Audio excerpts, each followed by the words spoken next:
Good afternoon or evening or of whatever part of the world you're in. I hope you're having a good one, whatever time of day it is. Um, Welcome to my very late in the day live stream. I say my because as the thumbnail and the title probably represent, I am not at all. It's just been a scatterbrain week. Uh, just me and another one of my excuses, but it is what it is. um, I talk about our plans, things that we are planning to do, what we want to do. And oh my goodness, Joffrey, that's rough. So sorry. But thank you. Thank you. And I feel bad because I'm not really doing a lot of, you know, regular content for this channel, which I'll address I made a list, you guys. I made a little list, nothing big, nothing, to really refer to except for what the topic is going to be. But I did make a list of things that I want to talk about because this isn't going to be, a Daniel Holtzclaw only, or very much actually live stream. But I do want to address some things, and I'll get into that in a minute. But anyway, oh my goodness, sorry. I do want to just, this is the content today is probably something that I should save for when I start the second channel that I've been talking about for probably over a year now. So I have to get that started, and I'm going to work really diligently this week to get that done, to get that second channel started, because this is the kind of content for today, the topics that I want to cover today that I just need to deal with verbally out loud, is the kind of content that I would probably put on my new channel that's coming soon. And I say that I'm going to work on it diligently this week because I won't be having a live stream next Sunday because my son, who's in the National Guard, is being promoted next Sunday to, oh my gosh, I think it's E7, Sergeant E7. Rick and I talked about it last week. I can't remember. I'm terrible. I don't know all the names of the ranks and things like that, but he's being promoted on Sunday. So that's just going to be an entire day full of family and celebration, of course. And so we're not going to do a live stream next week. So I have plenty of time to get this second channel started. And, hopefully before we do come back with Holtzclaw stuff on this channel, hopefully I'll be able to have had my first live stream on my new channel. So at any rate, Cherie, I just wanted to, well, let me just explain this background. I hope that's not too bright for your YouTube screens. It's very soothing to me, which is what I need right now. I need soothing, calming, things that I love, which peaches, my favorite fruit in any form that they can come in. So I just threw this together. That's why I'm late, because I just thought, man, I need to do something, calming for my nerves and my anxiety. So for today, this is what it's going to be. So Raf, RAH has a message for you, or something about what you were talking about, I think. SFC, I believe. Yeah.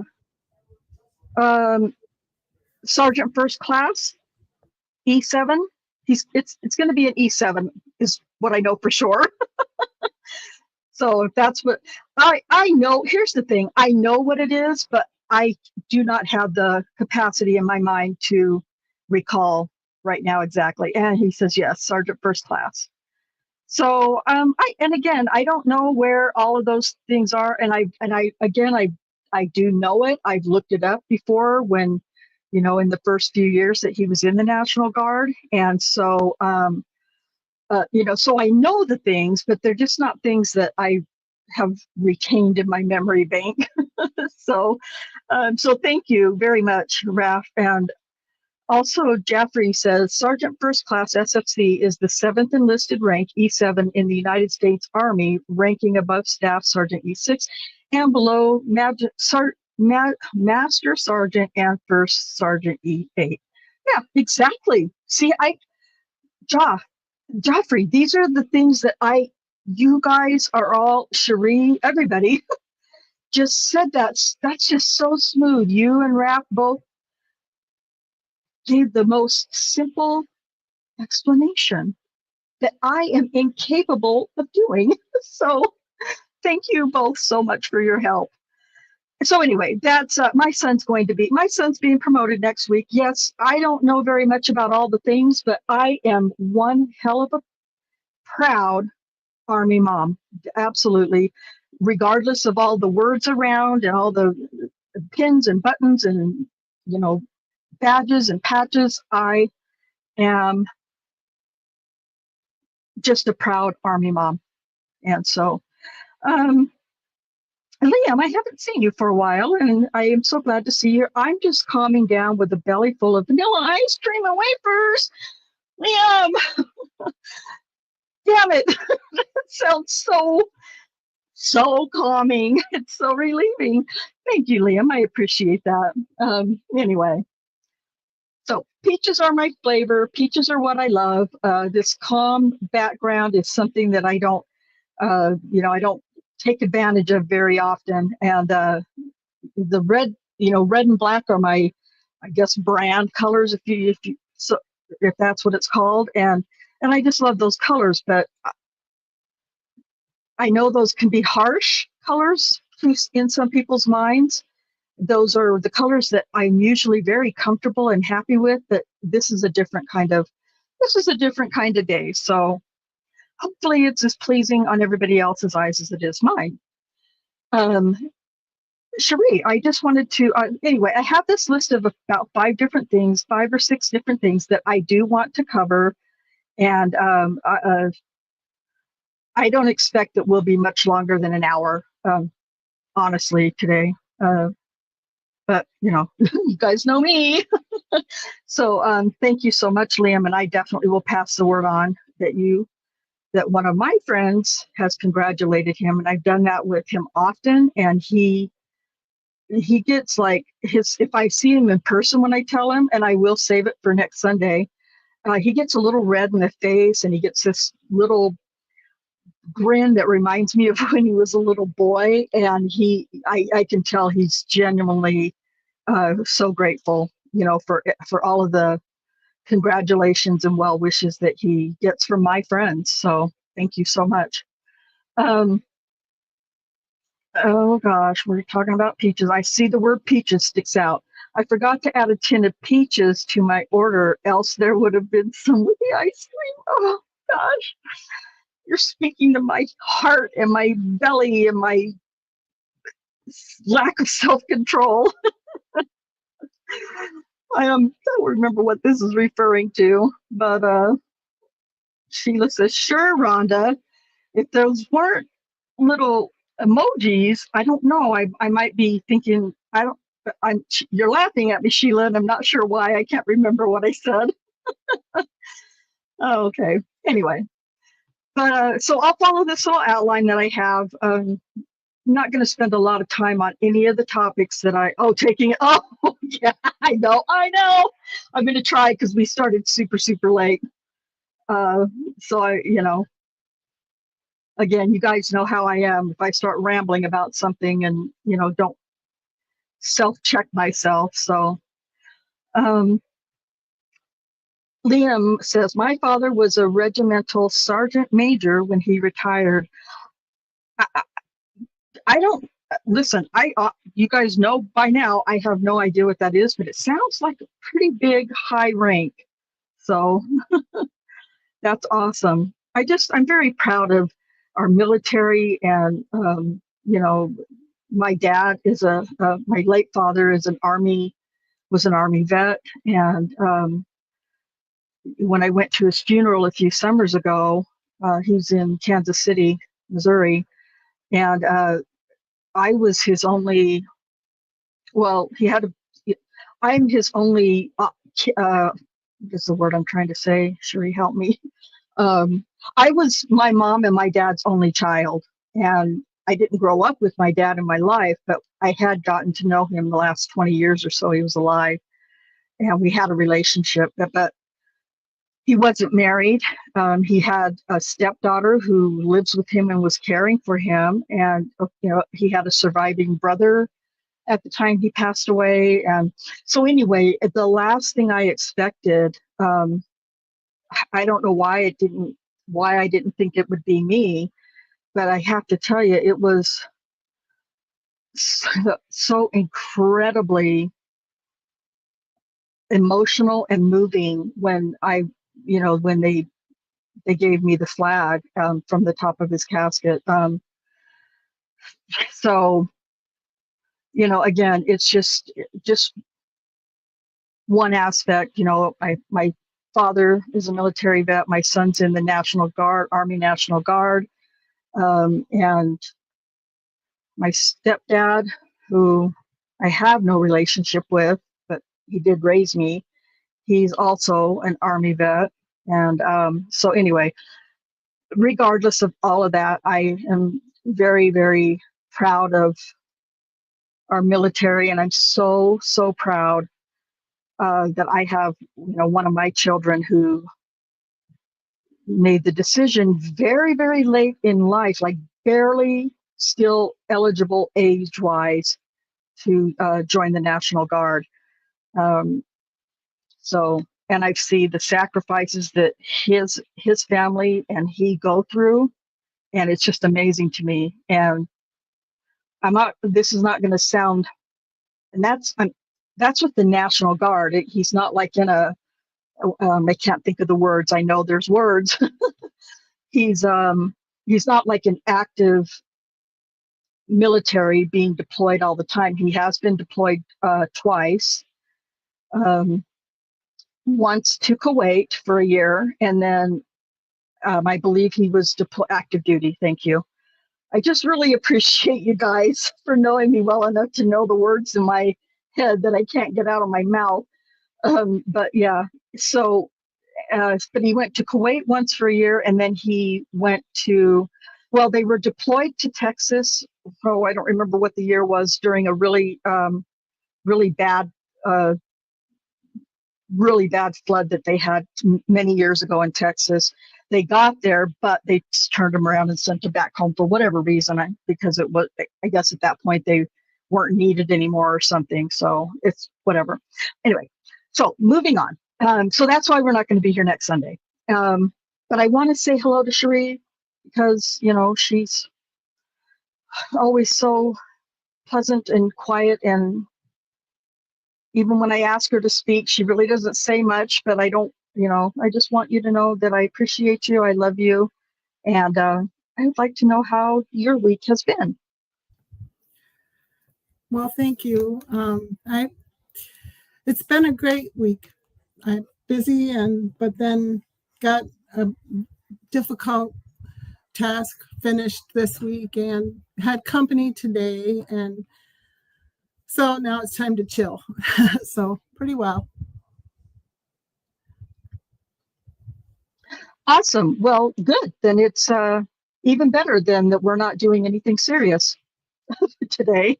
So, but thank you for, not knowing at all what I have planned to talk about. Thank you for being here. Sheree is always, always, always supporting me and encouraging me, and willing to do whatever I might need.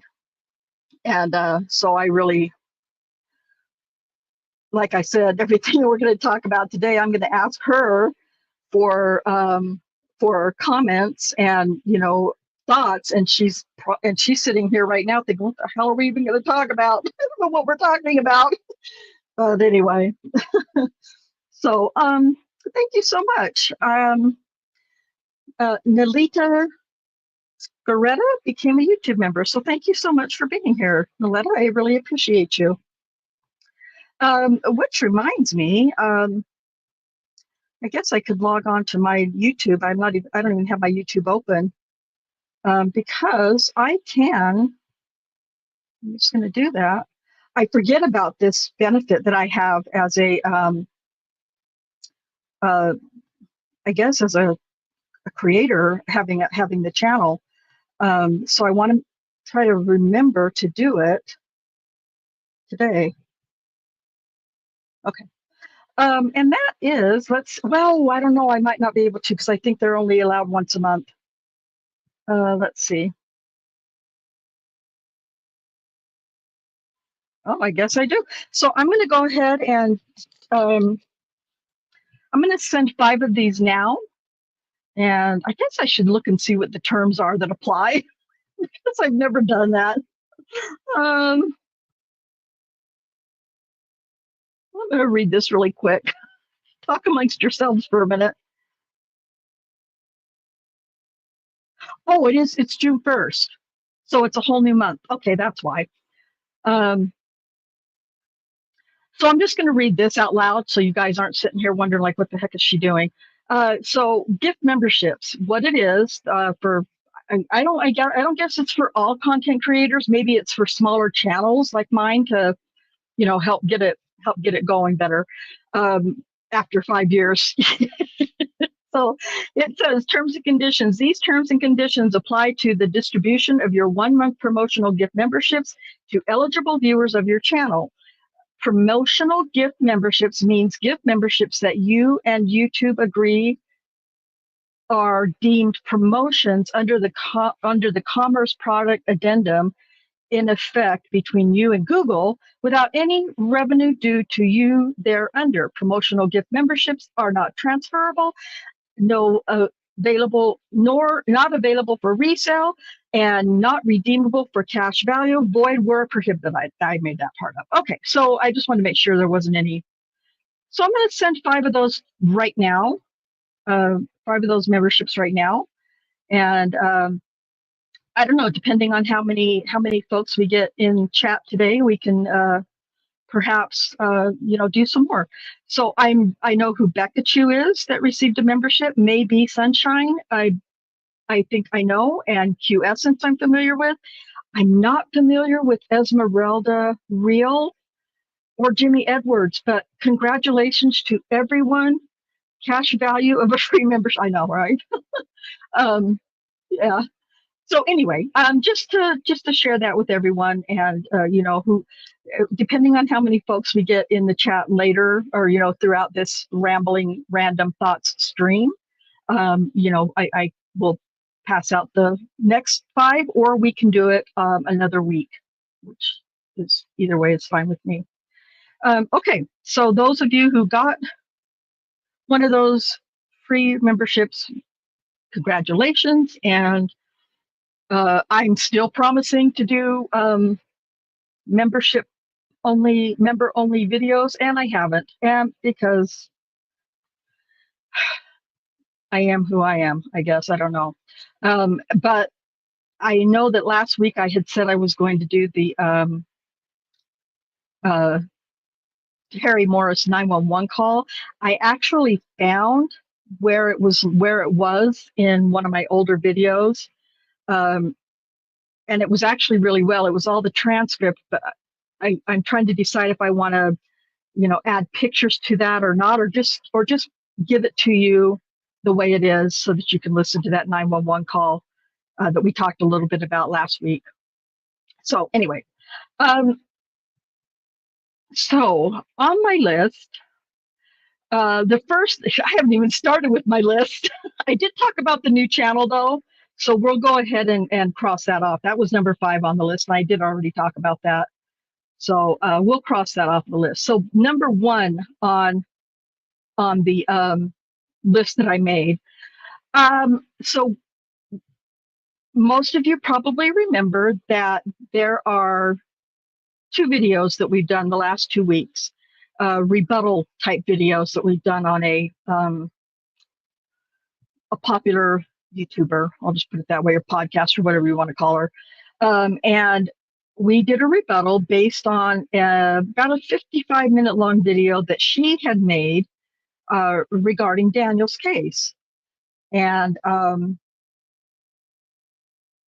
those of us who know Daniel's case really, really well, and those of you in the chat who know Daniel's case, we were really upset by, maybe upset isn't the upset. I was upset. I was just fucking upset. That's all there is to it. I was upset about the content that was presented in that video. So we, as a little team, we talked about it and we decided that, yeah, we felt like we had some sort of a duty because we cover the case regularly and we show, police reports and transcripts and all the things that we show, receipts as they call it. We felt like we had kind of a duty to kind of. No, I haven't got a new channel yet, Liam, but I will. I mean, I won't do it today, but I will get it set. I'll get that. That's a good idea. I will get that worked out and set. Hopefully, definitely before we do our next live stream, but I'll try and get on that right away this weekend or this week. But we were all really upset by it. And, as Sheila says, she was nauseous. We were too. I say we because I'm not speaking for Cherie, but I know her really well. We did discuss it a little bit. And, we both feel the same way. So we felt like some sort of a duty. And I understand that I don't recall exactly the things that I said in the descriptions of those videos, but I do know that, we talked about somewhere along the way about proving, the facts of, rebutting the facts that we could, everything that we had that could rebut everything that this person had said about Daniel's case. And so I didn't really, and I kind of talked to, Cherie and I messaged back and forth a little bit earlier, and we didn't really show a lot of information, but I do know for a fact that there were some things that where I pulled up police reports and highlighted things that were in direct rebuttal to what this person claimed in her video. Honestly, we could have, if we had taken the time to really, really go back into everything that we have and pull out all of the things that we have, that we could find, I guess is how I should say it, to rebut everything. We could have done that, but it would take it would take us a long time. Cherie works full time, plus she volunteers, plus she's married. She has a family and a life. And, Rick's very, very busy. I am not busy at all, except for right now, just, being involved, not involved, but focusing on the Karen Reed trial. And then, just trying to, what little bit I do to prepare for our Holt's Claw live streams, that's all I really do. I mean, I have, my family and, all that, and, try to spend time with them as well. But I wouldn't say I'm lazy, but if I'm trying to do something like that on my own, I get very distracted and I can't focus on what what it is I need to do. And so, it would just take us a long time to bring all the receipts to you guys or anybody who's going to watch to disprove the things that she said. That being said, there's a video in my channel somewhere that you can find, anybody can find, to dispute what she said. And I guess I'm gonna just have to do this. Let me just do it this way. I didn't I think I can try to figure this out. What I want to do, I guess I'll just share what these comments. And as far as I know, I don't know if any of you have, gone to the comment section on the videos that we did or not. But, okay, let's see if I can get it over here. Whoops, stop. Get it over here near Streamyard. We're trying to move some tabs around. So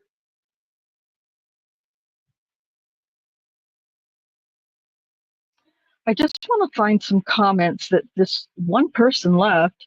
There were comments, Raph made comments, left comments, Sheila left comments. There was a couple of comments by somebody else, and then there was this. So I'm gonna, not something I would normally do, and I will say that initially I put a lot of, I took these things seriously. So, TB GI3YD. I know that means a word, but anyway, it was somebody who had thought they had found us from through Case by Case. So I want to shout that out too. Anyway, let me share this video. Oh,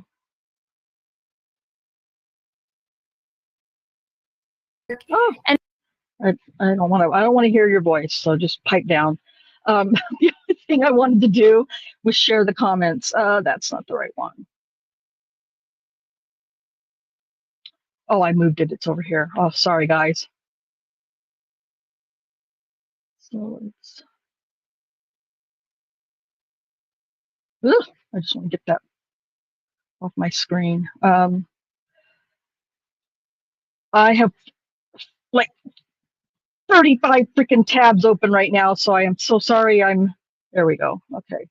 So I want to not share that one, and I want to go to this one instead. I actually wasn't going to do this, but obviously I am now, so it must be this one. Yeah, okay, there it is. Okay, there's the one I wanted to share with you guys. I think that's it. Well, maybe not. Might be the wrong one still.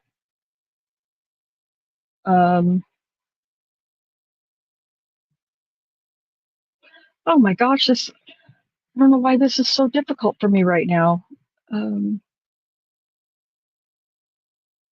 Is this the first one? Yeah, okay. I think this is the one I'm wanting you to look at. So All My Might, I think, is the one I was looking for. Is that the one you guys are seeing? Cherie, can you? Oh, I'm not sharing the right one still. Can you hear me, Cherie? Yeah. Okay, there I am. Okay, I'm on the right one now. Ay, sorry. Oh, that was stressful. Okay, so I don't know if I can really make that any bigger, but what I'll do is, I can. That's what she said. It just looks weird is all. So this is what this person, All My Might, said a few days ago. I have been thinking that I would watch part 2 as I managed to make it through part 1, but an over 4-hour live stream to get your message out is a bit much. It's too bad because this is what showed up on my feed first, and wanting the full story, I watched part 1. There's no way that I'm going to spend half the free time of my day watching part 2. Listen, fine. I don't care. I don't care. Those of you who stuck with us for the entire 4 hours or whatever it was last weekend, thank you. I appreciate you doing that, and I appreciate your support and your you wanted to be there, and you were still commenting. And as long as people are still commenting and my views are going up as we're live streaming, I'm not going to stop. I just am not. And if people don't want to watch it all, I don't even care. I'm not here trying to be, a 147 million followers channel. So that maybe my attitude sucks about it, but that's just how I feel. So those of you who do stay the entire time, part of the time, as much as you can, or who do watch it in parts, later on, I appreciate that more than you can possibly know. But this guy, this person, I don't know who it is, guy, girl, it doesn't matter. I don't know him, but fair enough. Not going to spend, half of his free time of his day watching part two. Fine. Then says, may I recommend that you do a pre-recorded and to some degree scripted running commentary, what's details, receipts, and post that.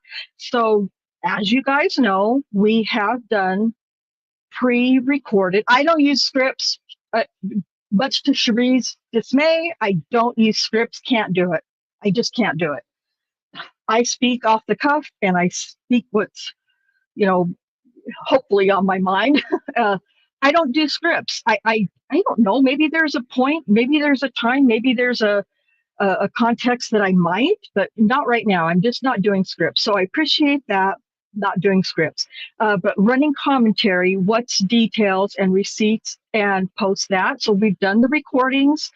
We've been starting to do the recordings as far as the transcripts go, which we think has been much more effective, at least for us. And, some of those go long too, though. They go 2 or 3 hours because I can't make myself break up a transcript, a trial transcript, because of how long it might take to get through it. But that's another topic. So my point is that we have done the pre-recorded, and so obviously this person isn't a subscriber maybe to the channel, but I'll get into more detail about what I think about this in a second. So finishing up this comment, you would capture more people's attention and they'd be willing to watch it if it was shorter and it did not come across as a live chat or Zoom call among friends. That's what I am. That's what our channel is. I don't know about being a Zoom chat or whatever, but that's what this is. That's what we do. So again, if he paid any attention, to anything that we've done in the past, this person would know that. But I'll go on. The fact that it actually showed up in my feed means you could have captured a much greater viewer audience from the outset. It feels like you might have missed an opportunity to gain new viewers not associated with the case by making your case in the style. And I was going to say, I don't know why I just need to make my page a little smaller, I think. In the style, I guess that's where his comment ended. In the style. Okay, never mind then.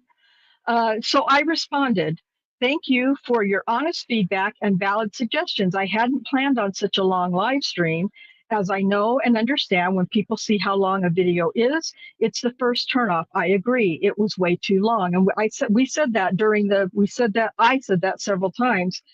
I'm sorry this is taking so long. I just can't stop at this point, kind of several times through last week's video. And I understand that you're likely not the only one out there who turned away when they saw the length of time. It wasn't what we wanted to do. Halfway through, I considered stopping, as I did in the first part, and continuing a third part to conclude. We had a brief side chat during the stream, and decided to just take it on and get it done. I don't like giving excuses, but here I am giving one. And this is it. There was so much misinformation and verifiable inconsistencies. We felt like we needed to block. And so I just went on and on. But I was very gracious with this guy and a person. And at the end, I said, I just want to make sure where I started making suggestions.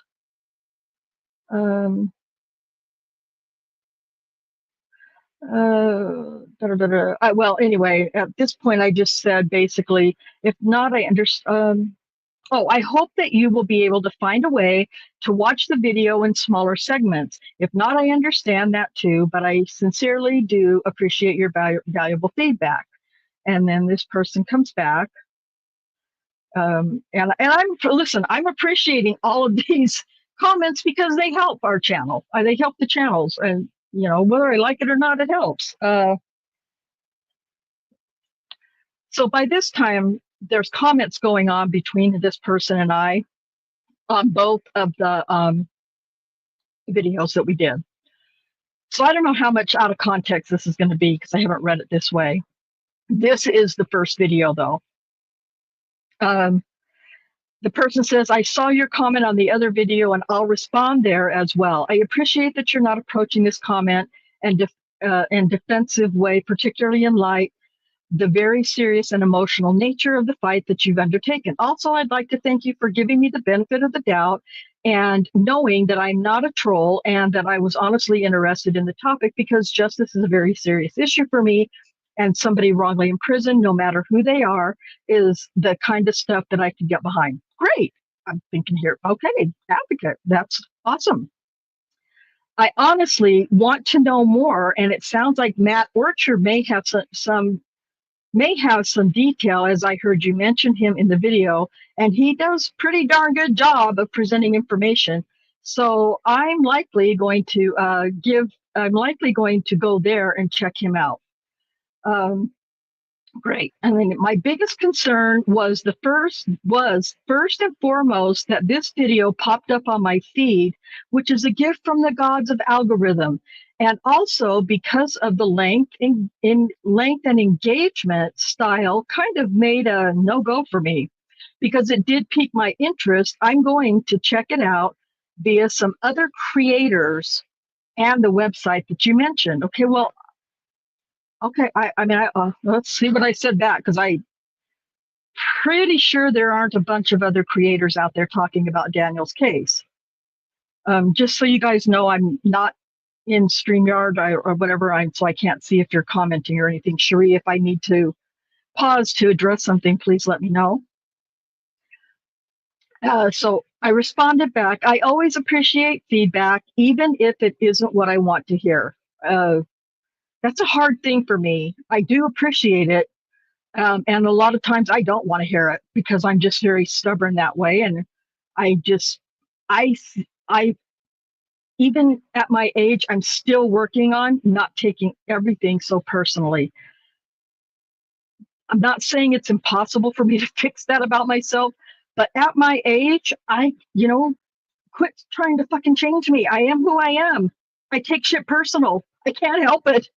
I mean, I guess I can help it, but it's a lot of effort and causes me more stress and anxiety. So I'm probably not gonna, but I really was being very sincere as a way to step back and look at myself and our team and see how we can apply suggestions to improve our content. It's not easy, but I can't just ignore it. And I'm pretty good at detecting trolls. I didn't consider you a troll at all. That opinion might have changed a little bit eventually. I'm thrilled that our video popped up in your feed. Of course, that's great for us. I guess I'm only asking 2 favors or considerations from you. God, I hate all those little pop-up things. I have almost no help as far as producing the best content I can. And let me just say, that's not anybody's fault. And it's not for people not offering to help. Richard has offered to help me countless times. As far as our content, me and Cherie have been, we've been trying to put all this YouTube stuff together on our own for years and not knowing at all what I'm doing. And so I'm just doing the best I can with what little bit of knowledge I taught myself. And, it's not as great, but I'm okay right now. I know there are countless resources available, and clearly I haven't taken those opportunities. Even after nearly 5 years of live streaming, I'm still very green. And number 2, I appreciate that you want to know more and that you're going to search out other sources. Yes, Matt Orchard did a good presentation. As unprofessional and unorganized as I am, will you or are you willing to watch any of our videos?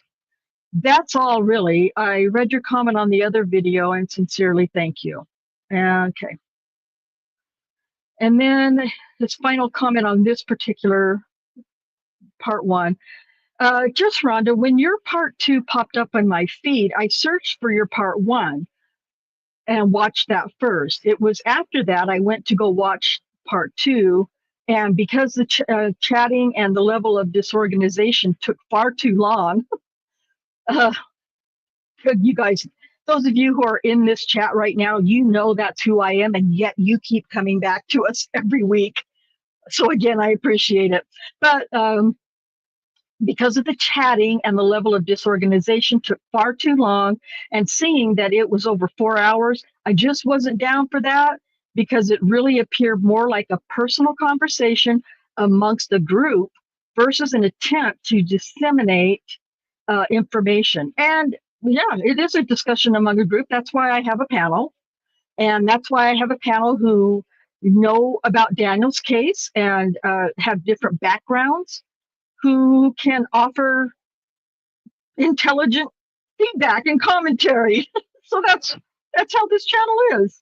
And I'm glad that you took my criticisms for what they were. Normally, I don't engage, and I'm going to go out on, I think that was supposed to say out on a limb, but it says out on living room, and say that I don't think I've ever engaged at this depth with any video, but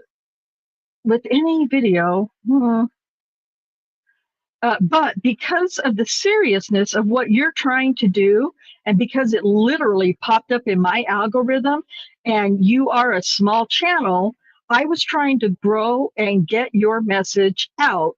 I was motivated to give the feedback. Thank you. Appreciate it. Sincerely appreciate it. I'm going to check out Matt Orchard, and I'm going to check out the websites that you mentioned during the chat on part 1. And if I find those things compelling, then I will come back to you.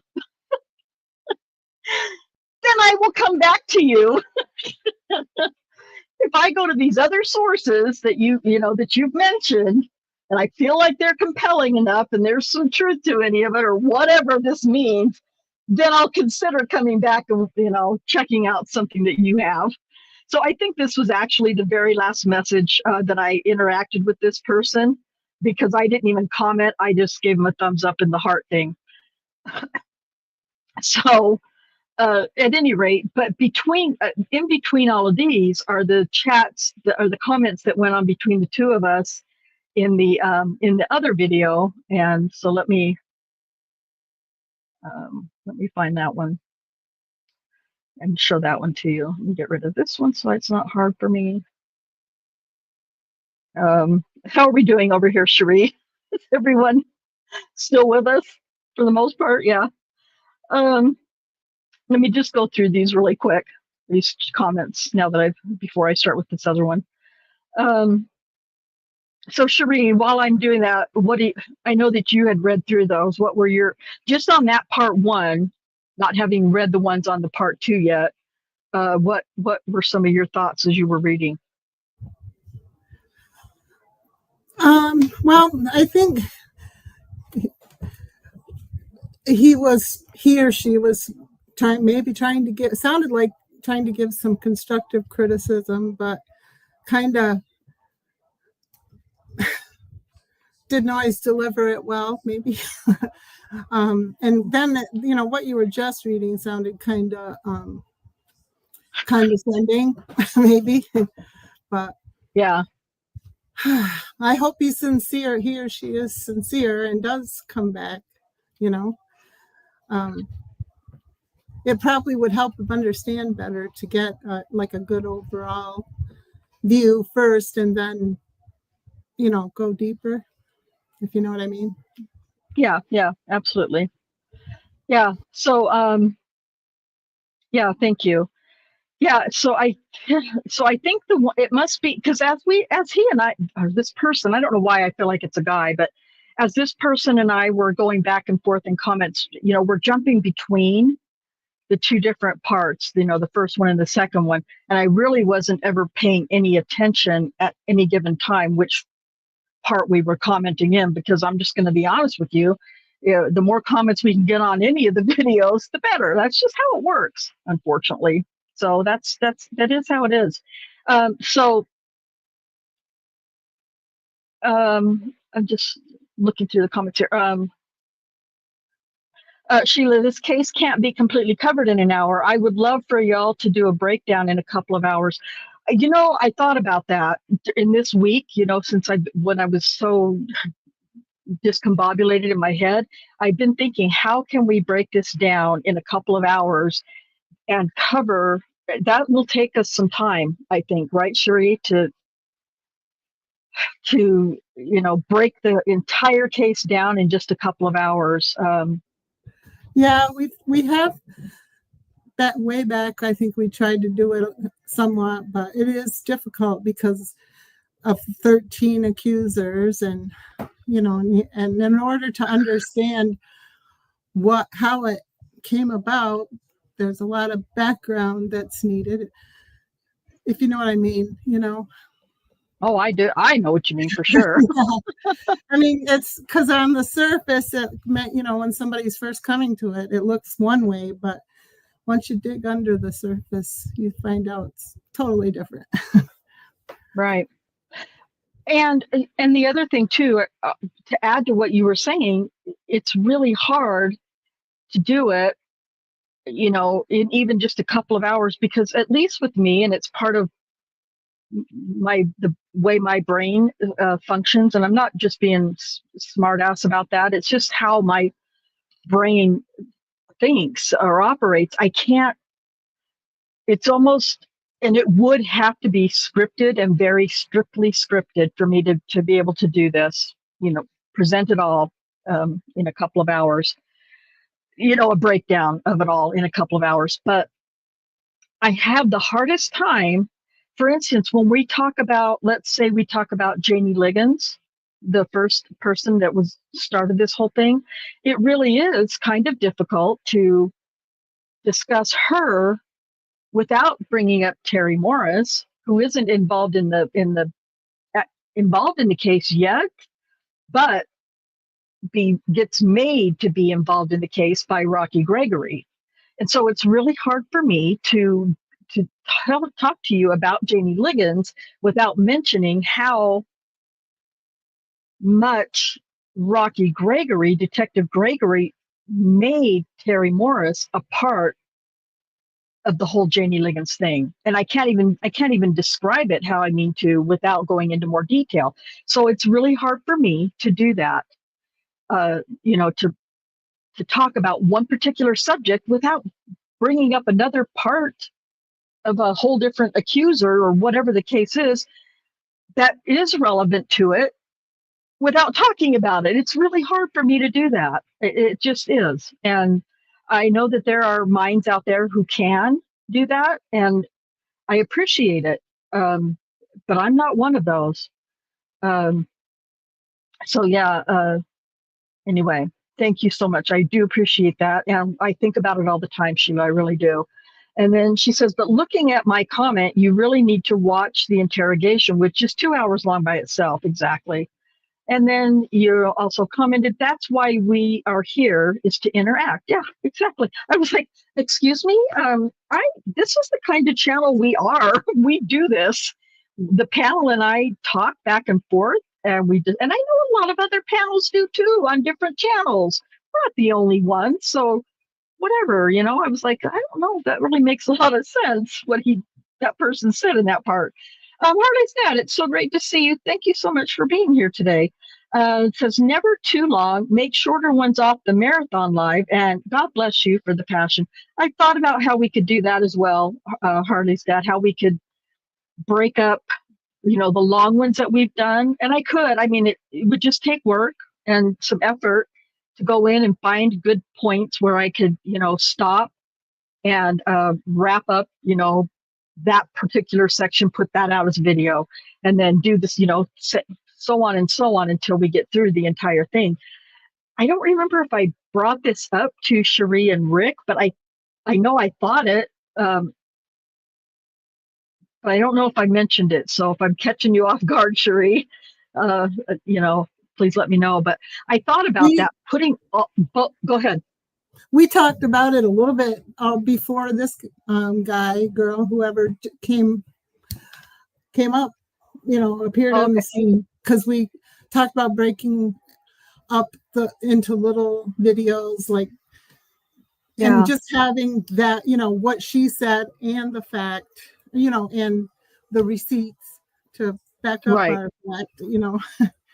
That's right. And it was you who actually brought it up. Now, I knew we talked about it, and it was you who actually suggested it. And I was like, yeah, it does sound like a great idea. At the same time, I'm thinking, but how? How do we do that? I don't know how. It's a lot for my brain to, it's not that I'm not intelligent. It's not that I'm, none of that stuff. It's just that my brain doesn't, I cannot organize my thoughts in those ways. So, hey, if I know Cherie doesn't have a lot of time because she's not only busy with her full-time job and her family, but she's also, very involved in another case that she appears on the panel with on a regular basis as well. So, she's got a lot of stuff going on too. If anybody out there who's watching this later, could only get through the first hour of the video, in the chat, if you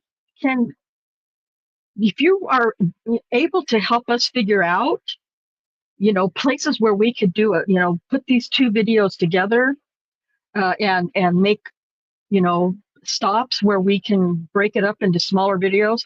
Listen, I'm all about, uploading more videos, as kind of like re-uploads, only this topic, these two videos in smaller batches. I'm all about doing that. But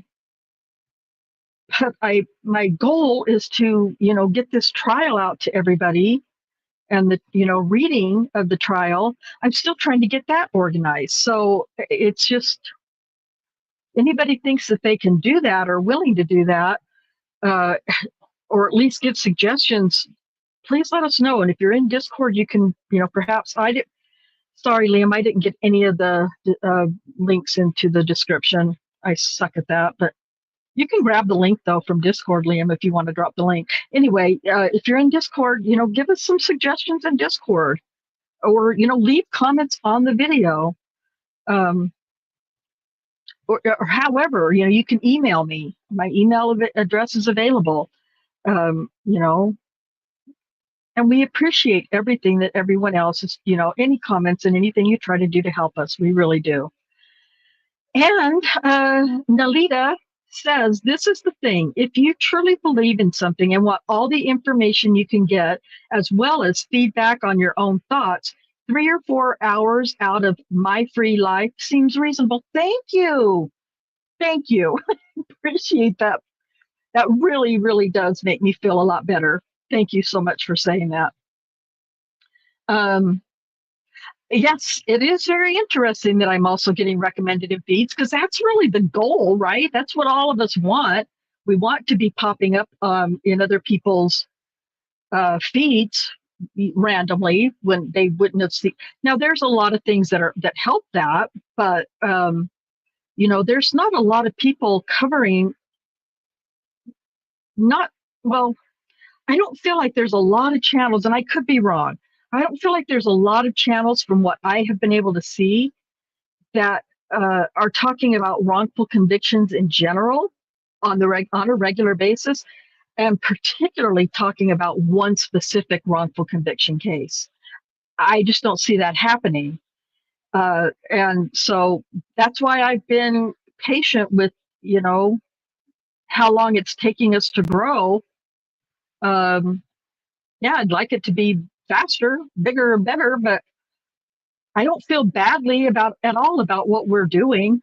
So, yeah, I agree with you. That was a great comment. Thank you, Liam.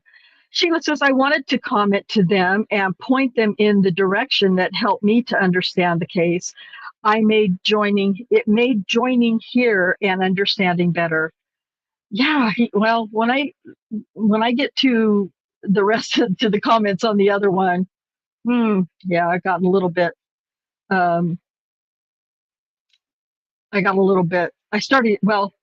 It shows up in the last comment that I just read to you, but it really started taking place, all of it, in the second video in the comment section. Cherie, what were you going to say, dear? I was going to help you with the word. You started getting salty. Yeah, salty. Yes, exactly. Thank you. I was getting salty because Liz, I'm absolutely fine taking your criticisms and all your, suggestions and and I find it to accept that. And that's already a huge step for me to be so willing to, accept what you're giving me to help me, you help us to improve. Because of course that's what we want. But let me just get through. And Sheila says, I enjoy the chat. And so I'm not going to read the rest of the comments because I would love to share. Cherie, please, if you feel like I should stop.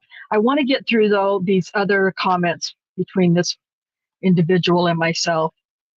Because it was obviously more of a thing to me than I wanted it to be, but it was. So let me just get these last comments in.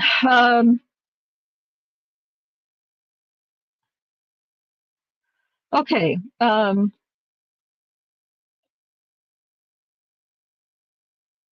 Gosh, I feel like it was so much more than what it's showing it is. It just felt like a lot more interaction between the two of us. But anyway, so this person says, I don't know about Daniel's case on any real level of detail, and I'm not especially a fan of AE. For part two popped up on my feed, and I wanted to give it a gander, but I figured I'd start with part one. So this is the very beginning. As an outsider, you're not making a great case. Okay. All right. Well, tell me more, Mr. Person or person. Okay, you guys in chat, if you're in the chat and you haven't read any of these comments, and you have thoughts about what I'm going to read, please, I know you will, but go ahead and make sure you're leaving your comments. Cherie, if I need to stop, please let me know. So as an outsider, you're not making a great case. AE's style is akin to that of Anne Rule's. AE uses dramatic flourishes in her storytelling, like the inside a killer's mind type, whereby she talked about what Daniel was thinking when walking into the station the next day. In true crime, I would expect that somewhere in the storytelling that would be demonstrated by a sociopathic style confession, which of course it was not. This type of thing is why I'm not really a fan of hers. Well, I'm not saying that. No, just go on, Rhonda. Just keep reading. But you have also done similar things in your critique of her video, in my opinion. You have disputed much of what she said without showing receipts, just making claims that you have them or they exist. With respect to the original person that reported the crime that kicked it off, for example, criticized AE's claim that JL had a pristine record with very vague, some say that she doesn't kind of thing without any evidence. This was like a run-on sentence to me, and I think I eventually figured out what this person was saying, but I was like, dude, you're not making sense to me right now. But anyway, I think I know what that person was saying. But what he said isn't really the big thing, at least as far as I was concerned, the more these comments went on. And then he says, so basically, I guess he said that I claimed that, I guess this was the part, some say she doesn't kind of thing without any evidence. I don't know if that's something that I must have said during our video that we did, or if that was something he was referencing her saying. I'm not really sure. And I just didn't care enough at this point to really go back and try to figure out what he was talking about. And then this person says, that is just one example. Another quick one is where AE says she went directly to the police station to report it, and you demonstrated that no, she went home and woke up her family, and then they went to the police station after calling and getting no answer. They blah blah blah blah blah blah blah. And I know I don't even have to read all of that because I know exactly what I said because I say it all the time. I mention it frequently when we talk about Janie Liggins.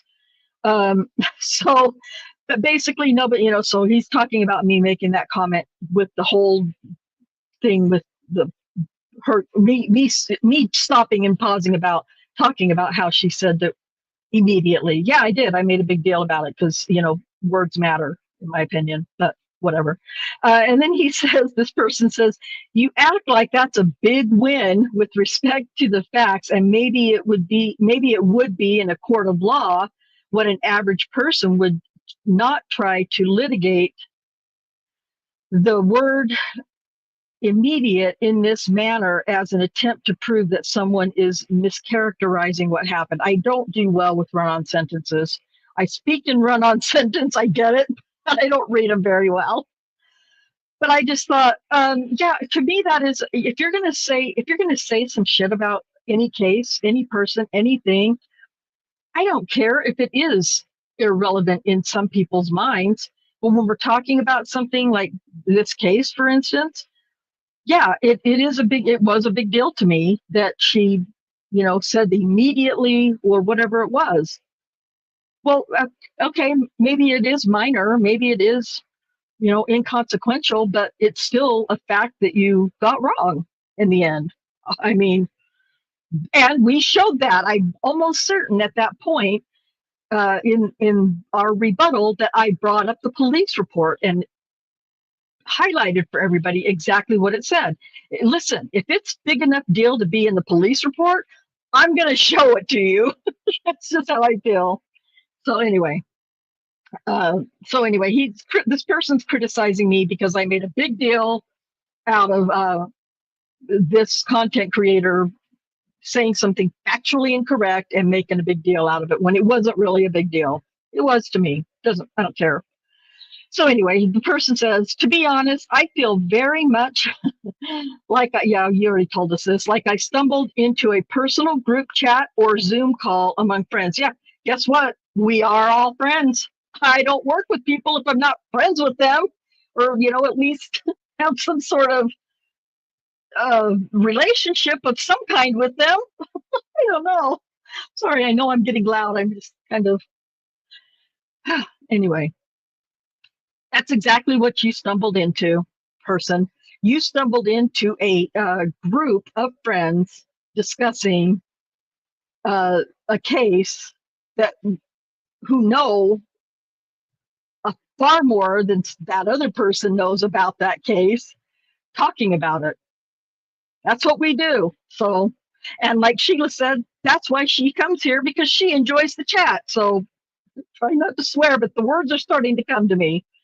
So anyway, I understand that you believe a grave injustice has been done and that you have an end goal of freeing him. And that comes with much more emotion than a true crime commentator is bringing to the table. If you want to make a case to the general public that Daniel is innocent, I would recommend a more details and receipts style.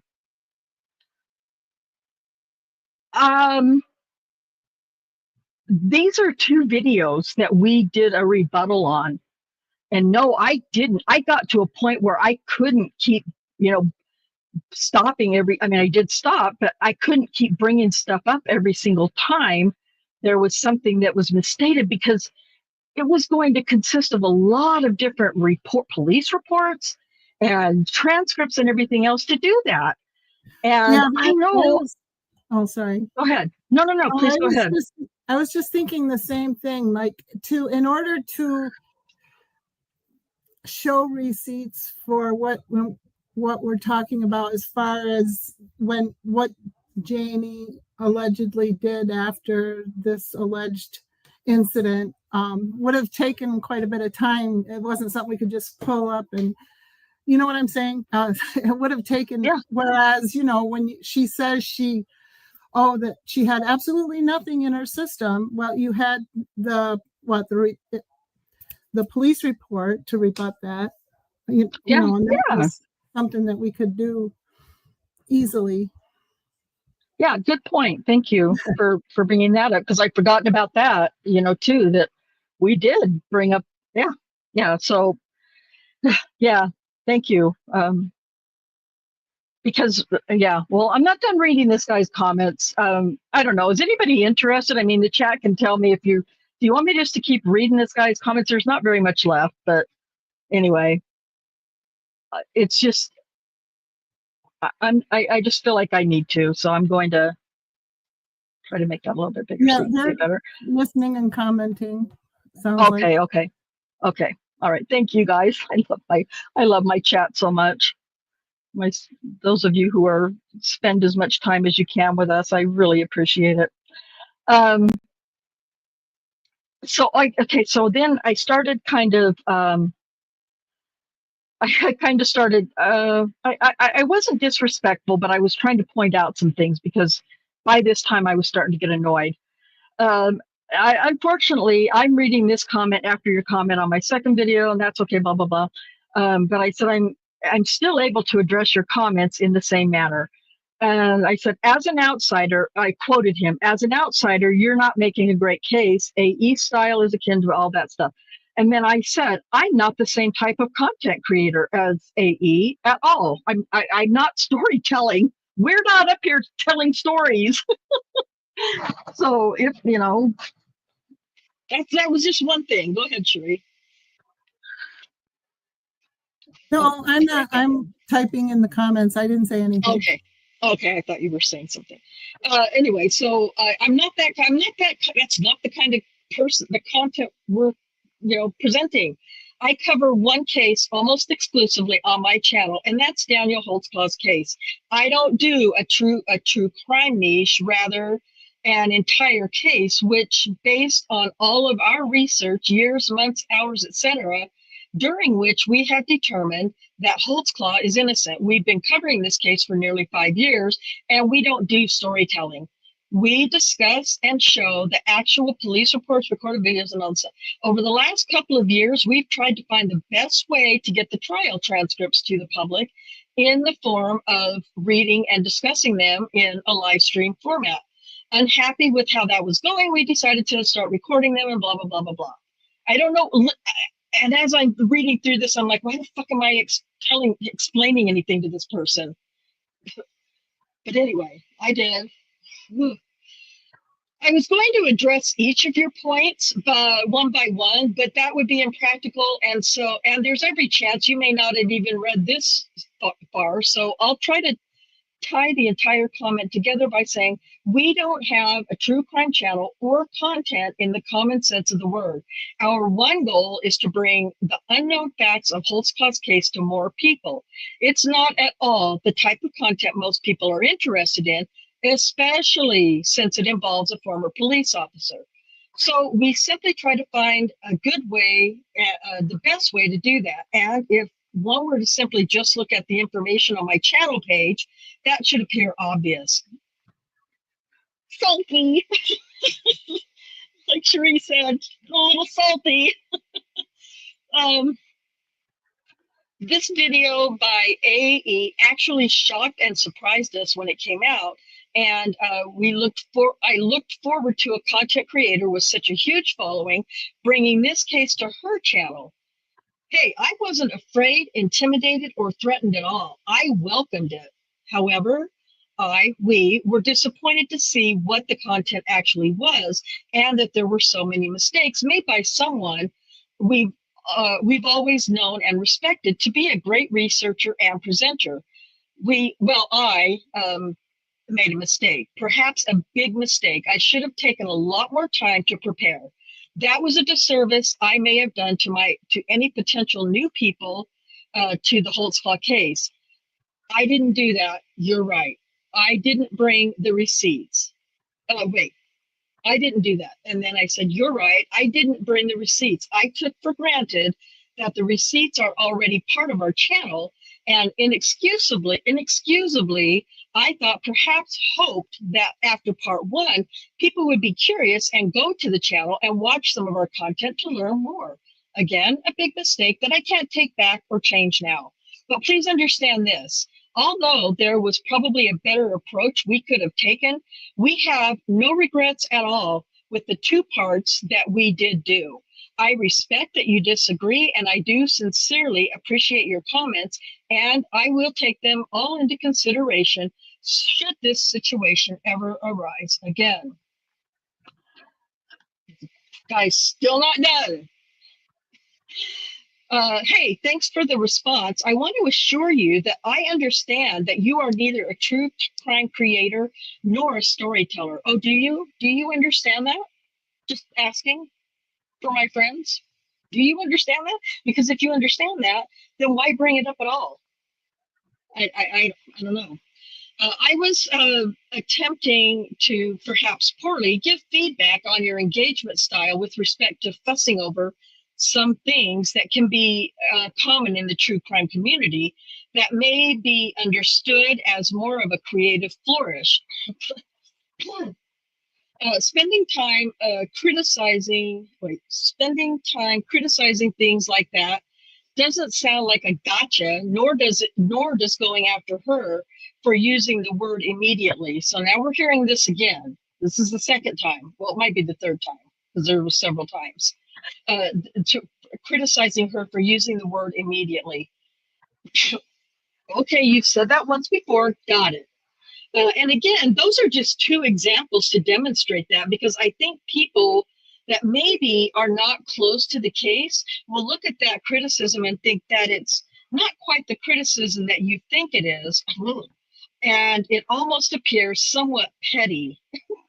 Now he called me petty, and that word might have set me off. I can't be sure, but it might have set me off, because I don't feel like anything, even breaking down her use of the word immediate, I don't feel like was petty. It wasn't these weren't gotcha videos that we did. But anyway. Did you change your mic or something? You were sounded fine for most of the video, but for the last 5 minutes or so, you kind of sound like you're down in a hole. You know. No, I haven't changed anything. I'm moving way too much. I'm way too physically animated. Is that better? Okay. Let me know if that's any better. You know me. I'm sorry. I think so. Hopefully it's better. Let me know. Let me know what the chat says. Anyway, I'll try to sit on my hands or something. I don't know. We'll see. Okay, so I messed up. Hold on. Let's see. Somewhat petty. It seems to me that bigger and more important points weren't glossed over more. I don't think we glossed over anything, quite honestly, but I guess that clearly is in the ears of the listener. Like I heard it mentioned that the officer didn't have his rep there. Was that standard protocol? Was that a breach of protocol? And did he have to sign a waiver? What the fuck was he talking about here? I didn't know what he was talking about. Additionally, I'd like to say, I don't know if any criticisms of JL are valid, as again, I'm not familiar with the details of the case. But if you're going to criticize a victim, like mentioning that some say she has a criminal background, then you might want to have receipts for that. Why? I don't remember saying, maybe I did, that some say she has a, because that's disputed during the fucking trial. Sorry, calm down, Rhonda. That's disputed in the trial. And there is trial transcript way back from over a year ago where we tried to start, inside the wrongful conviction of Daniel Holtzclaw. There was a lot of talk about her having a criminal background. Sharif, do you remember that? Do I remember if we said that? Or yeah, well, yeah, that we've talked about it before, or that we've done a video about it, and that it's legitimately part of her trial, of her case in the trial. her criminal Right. background. I just know Scott Adams like went into a whole lot of overkill talking about her criminal background. Is my Right. point, I guess. Yeah, Right. I would say that it is a little, she is a bit different from most of the other accusers, but she's not as squeaky clean as Anna. Annie Lee, Yeah, made it sound. Yeah. exactly. And not to mention, I mean, we haven't really done this, but since the trial, JL's been in quite a bit of trouble with the law. So I'm just going to leave that at that. Am I going to give you any proof? No. You know why? Because you can go up and look it up yourself. I don't have to give you that proof. I know it's there. Cherie knows it's there. It's not part of this trial or the case, but you know, she wasn't, whatever. Anyway, so this person, now this person's called me petty, and that's okay, I guess. I mean, it set me off, obviously, but whatever. Then we have this. Additionally, I'd like to criticize a victim, which you guys know, I don't call any of these women victims, but whatever. If you don't believe she's a victim, and if I remember correctly, she doesn't have to be a victim of Daniel, as my understanding is. She said she made an effort to not look at his face or something of that nature, so she could be telling the truth. And he could also be innocent. Yeah, well, I'm not really sure the points this person's making, but that's because I'm a little emotional. And then you should state that and your reasoning, a history of false allegations against police, ? But when you criticize AE for using the word immediately, here's the word immediately again. I think this is at least the third time now. Because it wasn't technically immediately, but rather she went home, woke up her family, made a phone call, drove down to the station and didn't found a cop. Who wouldn't have gone home first?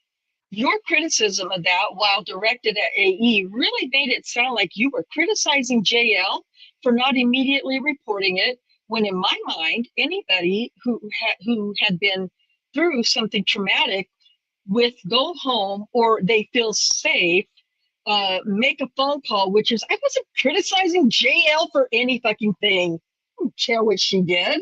I know what she did and what she didn't do. So this person's going way out. I'm sorry, guys, that I keep referring to him as a he, but this individual is like way off the rails at this point, as far as I was concerned.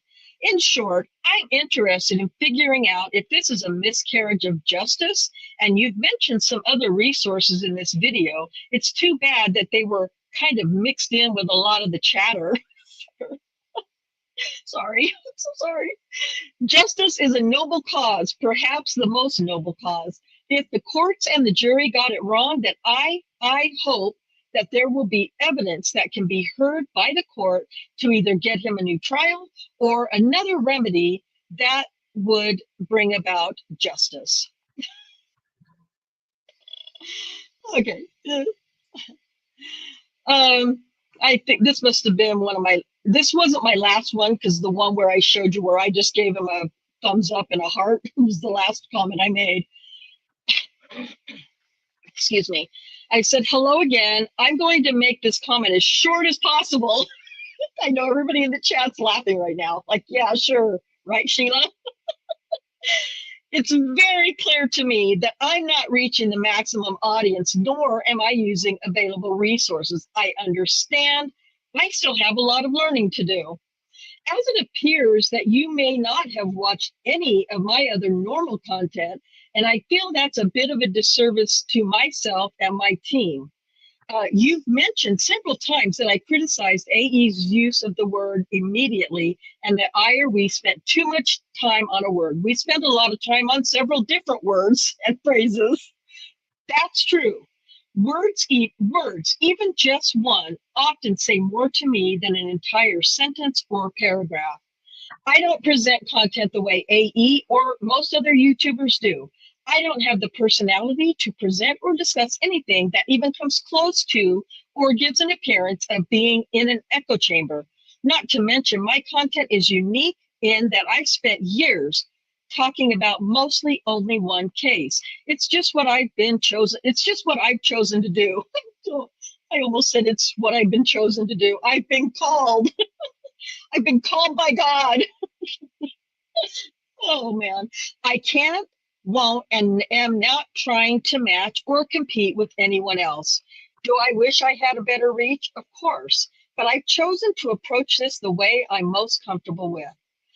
Okay, already much longer than I want it to be. Would it help in any way if I provided a few links to some of my videos that I think might give you a better idea of what we're doing? Again, sincere appreciation for all your advice, suggestions, and respectful criticisms of whatever amount of time you spent pursuing our last two videos. Okay, let me just say before I read my last paragraph, I'm pretty sure Cherie has heard me over the years we've known each other. Pretty sure Cherie has heard me say, I can be calling somebody a bitch or somebody bitchy, or I can be being bitchy to a person and they never even know it. They never even realize. I learned how to do that when I was working for Walmart in customer service as a customer service manager, supervisor, all those things. I mean, you had to be, I can't speak for any other retail, but for Walmart, there was no chance anywhere, anytime, for any reason that an associate could stand up to a customer, even knowing, everyone knowing that that customer was dead wrong. We weren't allowed to do it. And you guys, that was so hard for me. I think you guys know enough about me to know that would be so hard for me.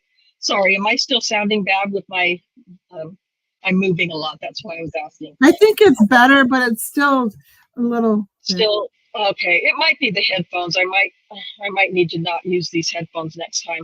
Anyway, so anyway, this is what is happening right now. These last two paragraphs is exactly what's happening to this person right now. And if you're listening, whatever, I doubt you are, but if you are, just know it. If you're thinking this is me being snarky, it absolutely was, but I was trying at the same time, for God only knows why, to be respectful. being politely snarky. Is that it? Being polite, I'm being as politely snarky as I possibly can be. Also, one last thing. I have many links in my video descriptions that are the best sources, in our opinions, that you might find helpful if you're truly interested in learning more about the Holtzclaw's case.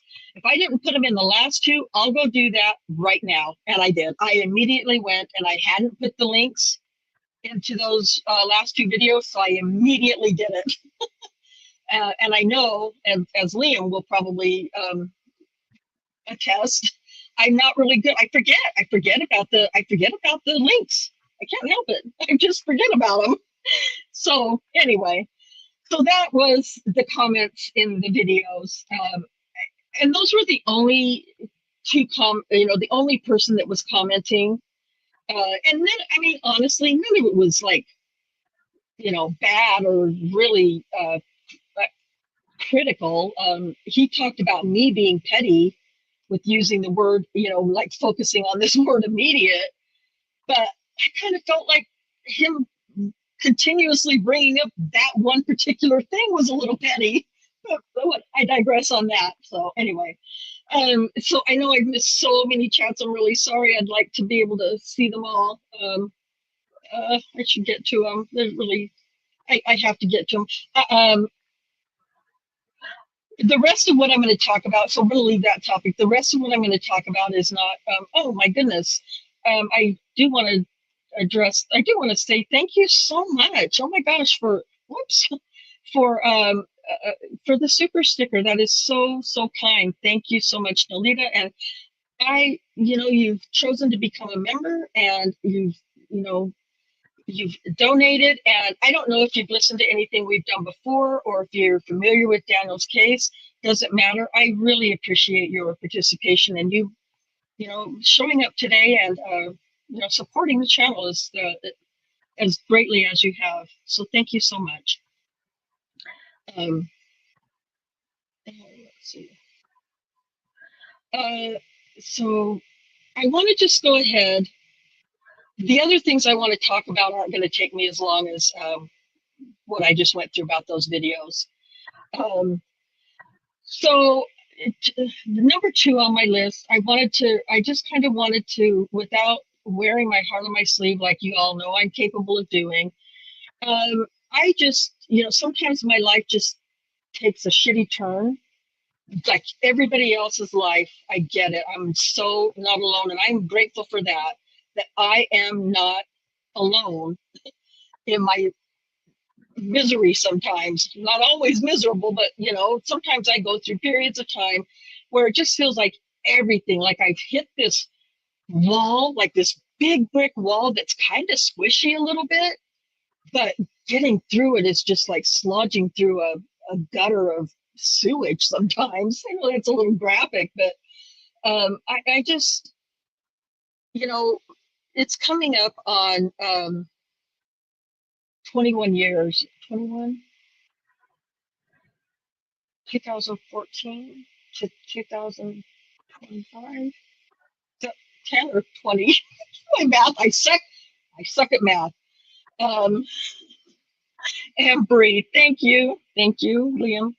I know I need to breathe. I need to breathe a lot, all the time. It's a wonder I'm not dead because I can't breathe normally. um, so anyway, I just, you know, but since my brother, I don't say these things. Is it family stuff? It might be a little bit of family stuff, but not the whole time, Ken. I hope you're not like, I mean, you don't have to watch, but if you choose to, I'm going to talk about a little bit of family stuff right now, a little bit of personal stuff. Again, this is the kind of stuff I will be talking about on my second channel, but I don't have it set up yet, so you're hearing it right now, and because this has been a really rough couple of weeks. My younger brother, just younger than me, took his life on June 29th of 2014. Prior to that, I'm the oldest child in our family. Prior to that, I was the rock. I'm oldest child, rock. I had never been in trouble with the law, still haven't been in trouble with the law, but all of my siblings had. They were all addicts, criminals, you know, all the things. And my 2 brothers have both been to prison for serious crimes, and both eventually released. Ex-cons, both got out of prison and eventually found their footing in society. Fortunately, because many don't, and got their crap together and were doing really, really well. And in fact, my brother, just younger than me, had just bought his own tractor trailer, not tractor trailer, but tractor, his old truck, and was for long haul driving. Married, I think it was like his 3rd marriage. Anyway, him and his wife that he was married to at the time, really bad time that they were going through, blah, blah, blah. He started using again, started drinking very heavily, and got very, very severely depressed because she was leaving him. And ended up taking his life on June 29th of 2014. Since that day, I mean, like it would anyone, it rocked my world in ways I'll never be able to describe, and that I never really was able to recover from. But I kept going. I kept really strong, and I was being really, still the rock of the family, and all of my siblings were, younger siblings were all coming to me to solve, family problems. And it just kept going and kept going and kept going. Eventually, I kind of cracked a little bit and ended up quitting my job at Walmart. Just emailed my store manager one day and said, I'm not coming back. Sorry. I was doing asset protection at the time, the job I had been wanting ever since I started working for Walmart, but I couldn't seem to help myself recover. I was in college at the time, taking at least 16 credits. I had to take a leave of absence from college, blah, blah, blah. So life goes on, right? I ended up going back to work at the state mental hospital, just the place you should go if you're mentally ill, right? Anyway, I spent a long time working at the state hospital. My youngest son nearly died. He, unrelated to, why he ended up eventually passing away, he had to have a major surgery to drain infection that he had gotten, that had like sepsis, that had gotten into his chest and his throat, his entire neck, throat, everything, and lungs, and had to be put on life support. They had to cut his throat from ear to ear to drain this infection. They never did close.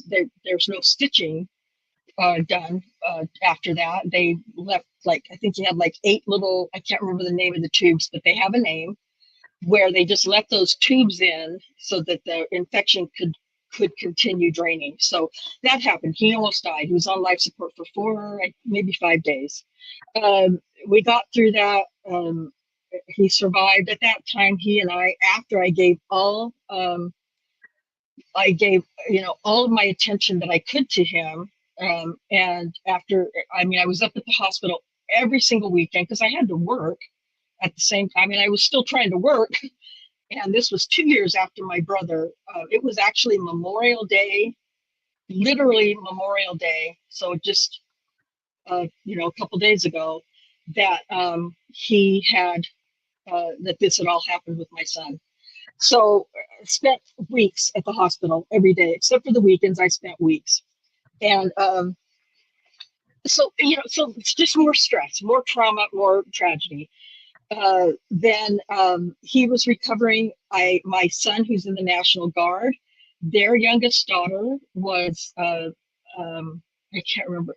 She got very, very sick. Brian had just left for one of his 2-week summer training events, and he had he was still on the road, in fact, and she had got, my little granddaughter, she was just barely turned 2 years old at the time, became literally deathly ill. They had to fly her from Utah County all up to, they had to life flight her to Salt Lake, to Primary Children's Hospital.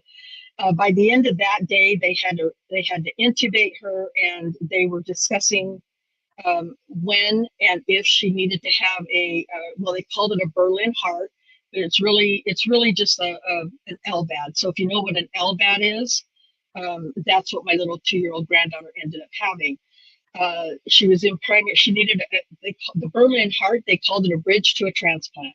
You guys should be proud of me for nutshelling all of this as much as I am, even if you don't feel like I am, because this is a lot more detail that I'm not, subjecting you to.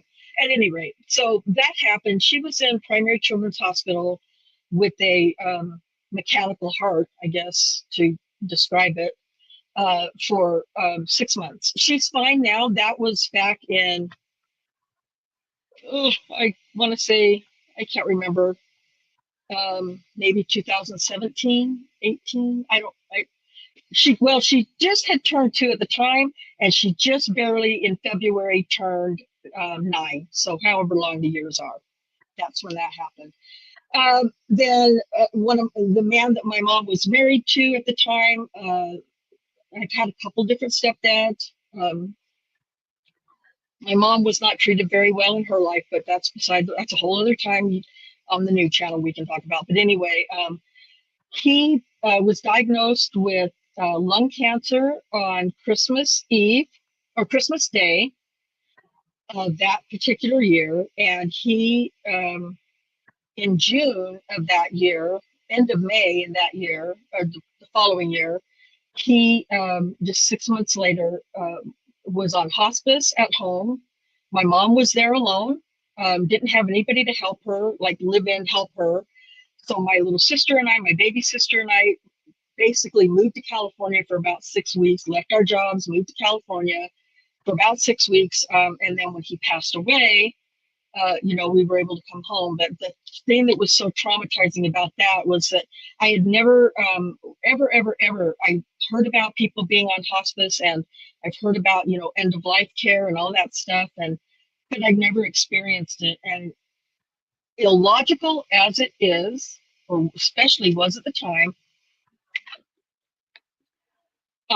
nobody was, so by this time it's my mom.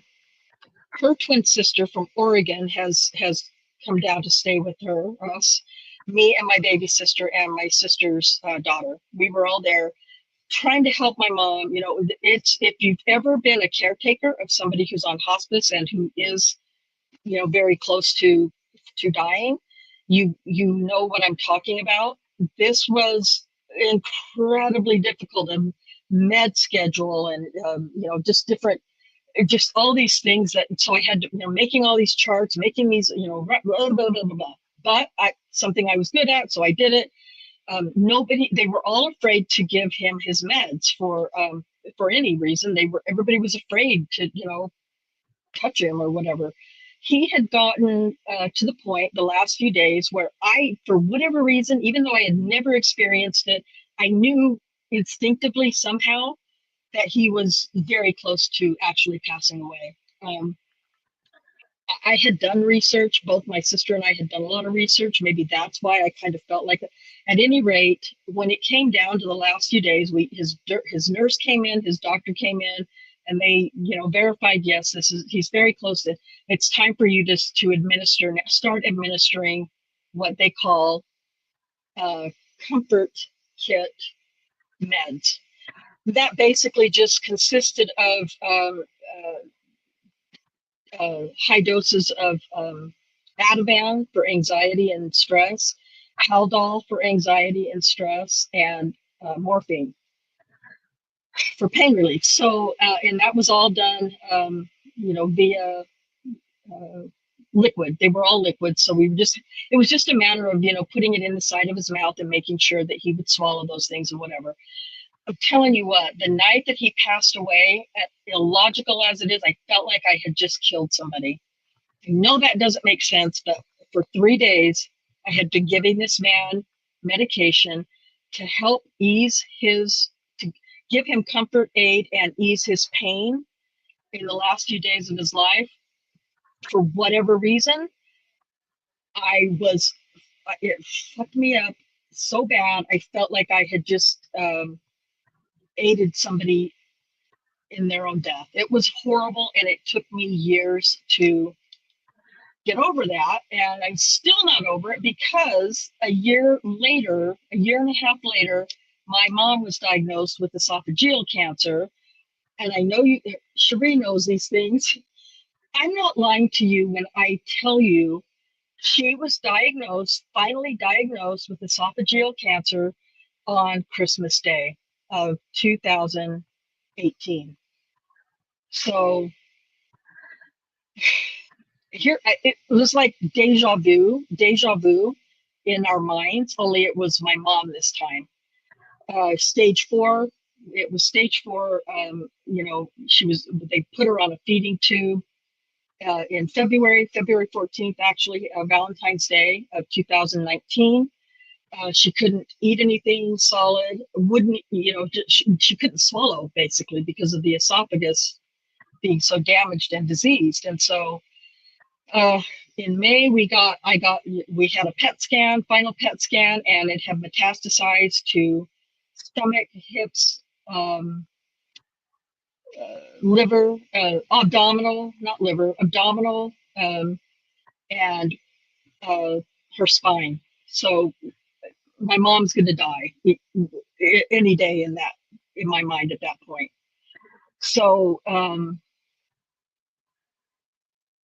anyway, just to cut to the chase of that, I did it again. I fucking did it again. I had to take part in killing my own mother. And I know that's not what it was. It's just how it felt at the time. I just couldn't help feeling that way. It needed to be. I look back at it now, and I'm so grateful that one of us was able to do it. because my brother and my sisters were really struggling to try to help do that. Although they did in the last few days, or the last week or so, they got, they didn't have a choice. My sister had promised me that she would not make me go through that alone again after my stepdad. So uh, mom died on July 10th, 2019. And I felt, all the feelings when you lose a parent, no matter how it happens. I was still struggling to deal with that when I moved back home to Utah, because again, we'd all left our homes here in Utah, moved back home to California to care for our mom. And so I wouldn't change it. There is no way I would do it all over again, knowing everything that I was going to go through, because it wasn't about me. It was about my mom. It was about supporting my siblings as well. So then I get back home, and I'm home less than a year. And my youngest son was diagnosed with lung cancer, stage 4 lung cancer. And we were estranged at this time and not on any good terms whatsoever.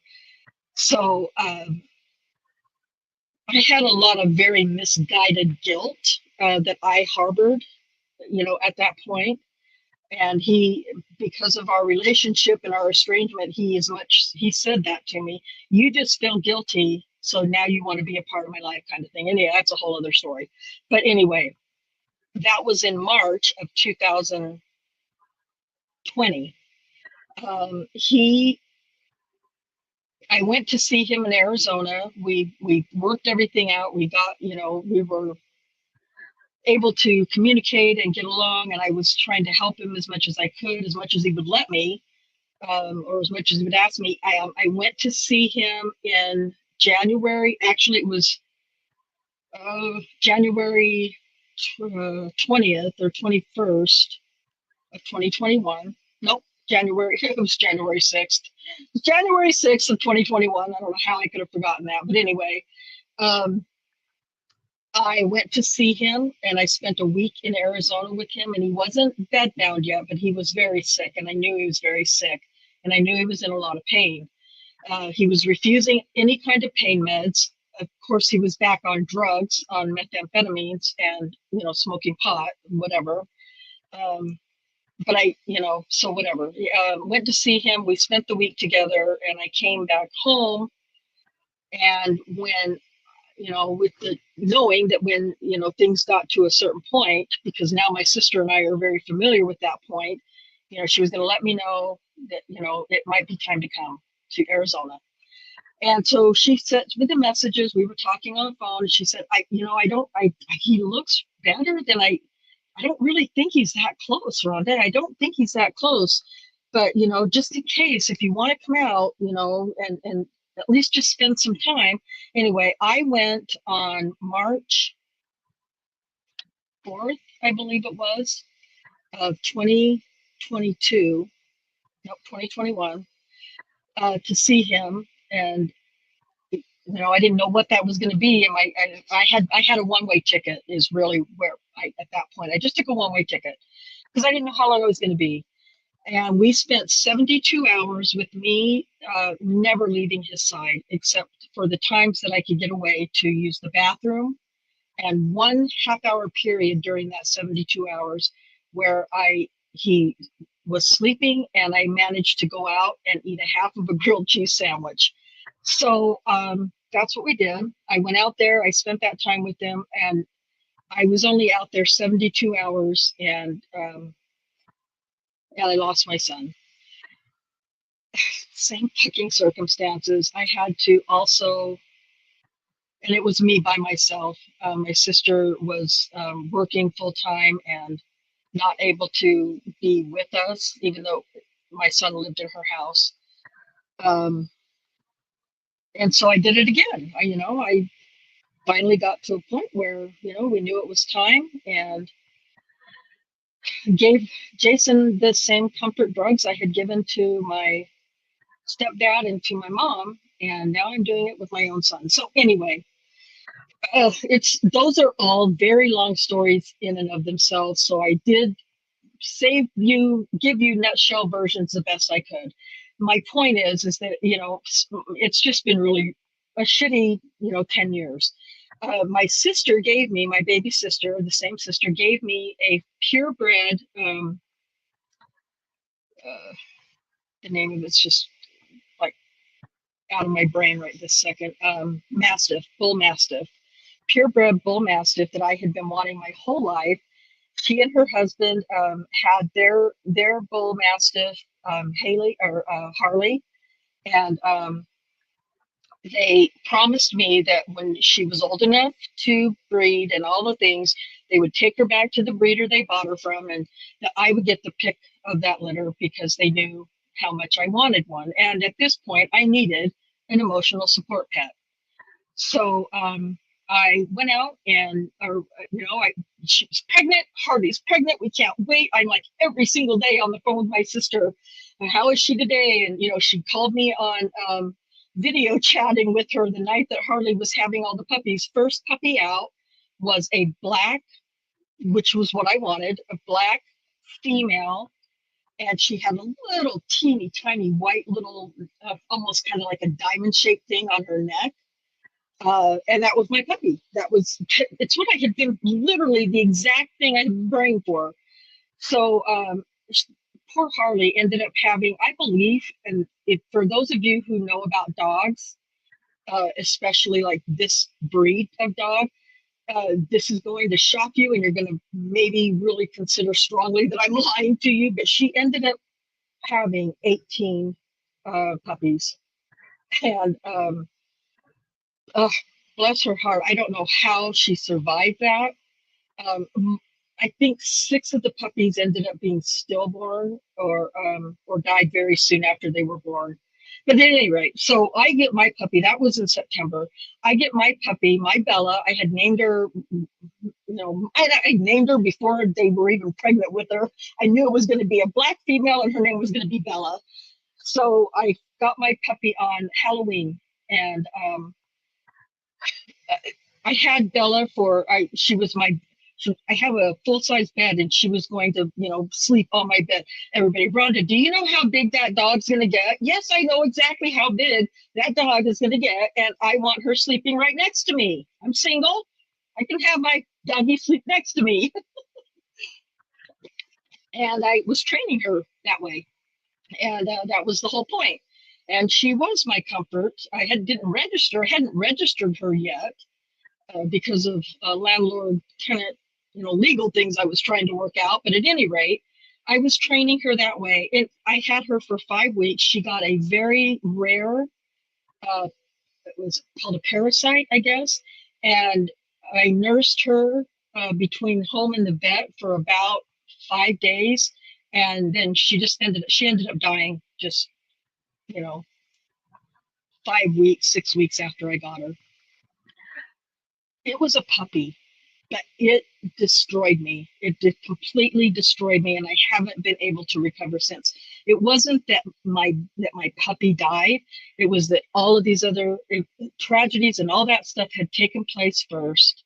Ahead of that, I finally got something to help me emotionally to, get through hard times in my life. And that one thing, died on me as well. And that's how I saw it at the time. I really shut down at that point. I completely shut down. I had nothing left to give. I didn't care about, not that I didn't care, but I wouldn't let myself care. I tried to convince myself I didn't love my family. As illogical as it sounds, at that particular time, I felt like I needed to not love anything anymore because everything I loved was dying. Again, illogical, not healthy. I get it. But anyway, so that's kind of trying to explain the last 10 years. It really feels like emotionally and mentally to me, it feels like it's all happened in the last year. And sometimes I can't tell you what a trigger might be, but sometimes just a word or a thought or a line in a movie or anything, I couldn't even tell you what it would be or what it has been, the things that make me crazy, make me shut down, make me go dark, as I call it. And I lose all what I feel like is losing all control of myself and everything around me. So that's we're still under 2 hours. I didn't make it past the 1 hour mark, but we're under two. I think we can make it anyway. So that's kind of what has been my struggle for the last 10 years. It's just been another, and I get it. I understand that, so I know, and it's probably one of the things that keeps me going is that I know there's countless other people in this world struggle with the same things and worse. And I get and I understand it, and I have so much empathy and sympathy for them. But this is my struggle, and is the only way. I have to allow myself to recognize this is my struggle. This is what I have been given to deal with. And whether I'm handling it all well or not, everybody can have an opinion, but that's just the way it is. And so I don't like that it affects what we're that we try to what we're trying to do here with Daniel's case. I don't like it, but it is what it is. And I regularly see a doctor. So it's not like I'm not trying to take care of things and handle it right. It's I could be doing a lot more, but I'm not. That's my own fault. It's not because it's not there to it's not like I don't have the support for it. And so it's just like when you're trying to quit. I shouldn't say this because I have experience with my family, and so I know what it's like from the outsider perspective, but I shouldn't say it in the way that it was going to come out. And that is, it's just like, when you're trying to tell somebody to just stop doing drugs, stop drinking, stop overeating. It's kind of the same way with me, with my situations. I can't just stop. It's like it's a rest of my life process that I have to, work with, right? And you just don't stop doing anything in life. So I recognize that there's support available for me. There's help available for me. My doctor is constantly encouraging me to do some different things that we talk about, but I don't know if I'm afraid. I don't know what the problem is, but I'm not doing everything I could and should be doing.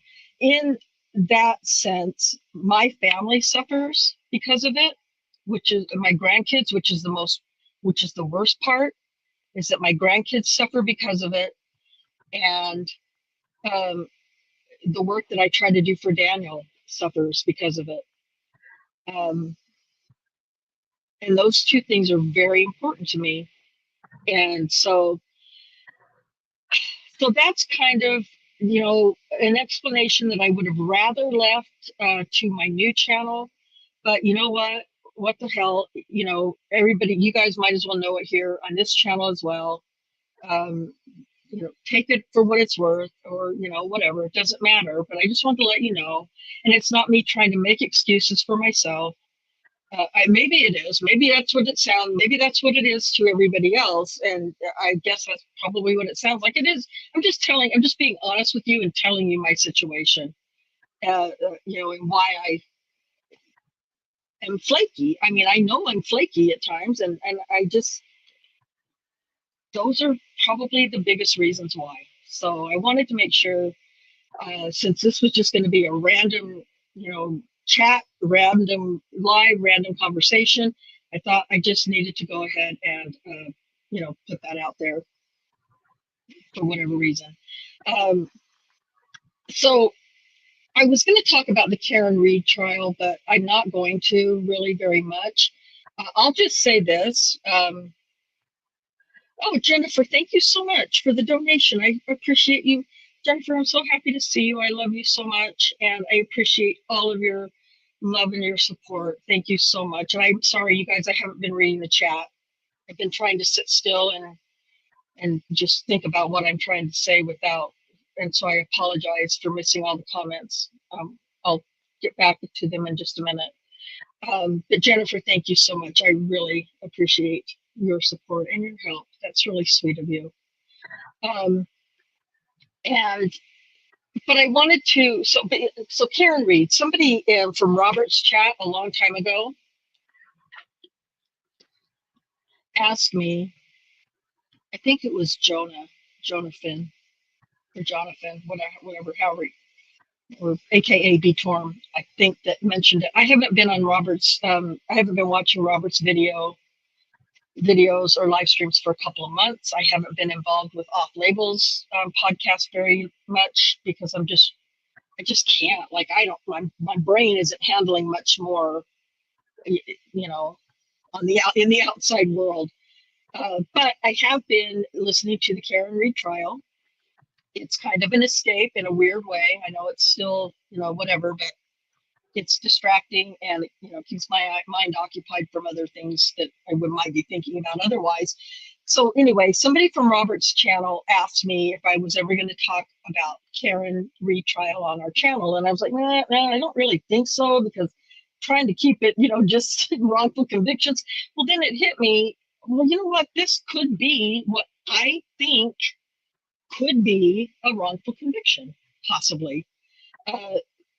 This is the second trial, the second Karen Reed trial. If you're not familiar, first trial was a hung jury mistrial. I have a lot of thoughts, a lot of opinions about about this trial and this investigation. Cherie, please chime in. I know you've been trying to keep up with it as well. You know, when you have the time. So Yeah. anything.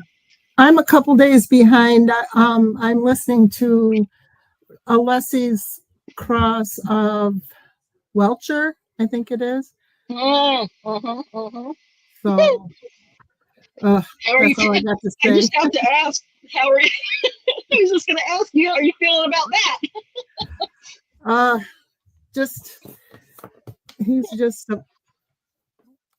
hard to take. Welcher, I mean. Yeah, really hard to take. I'm not real far into it. I'm not sure how long it was, but it was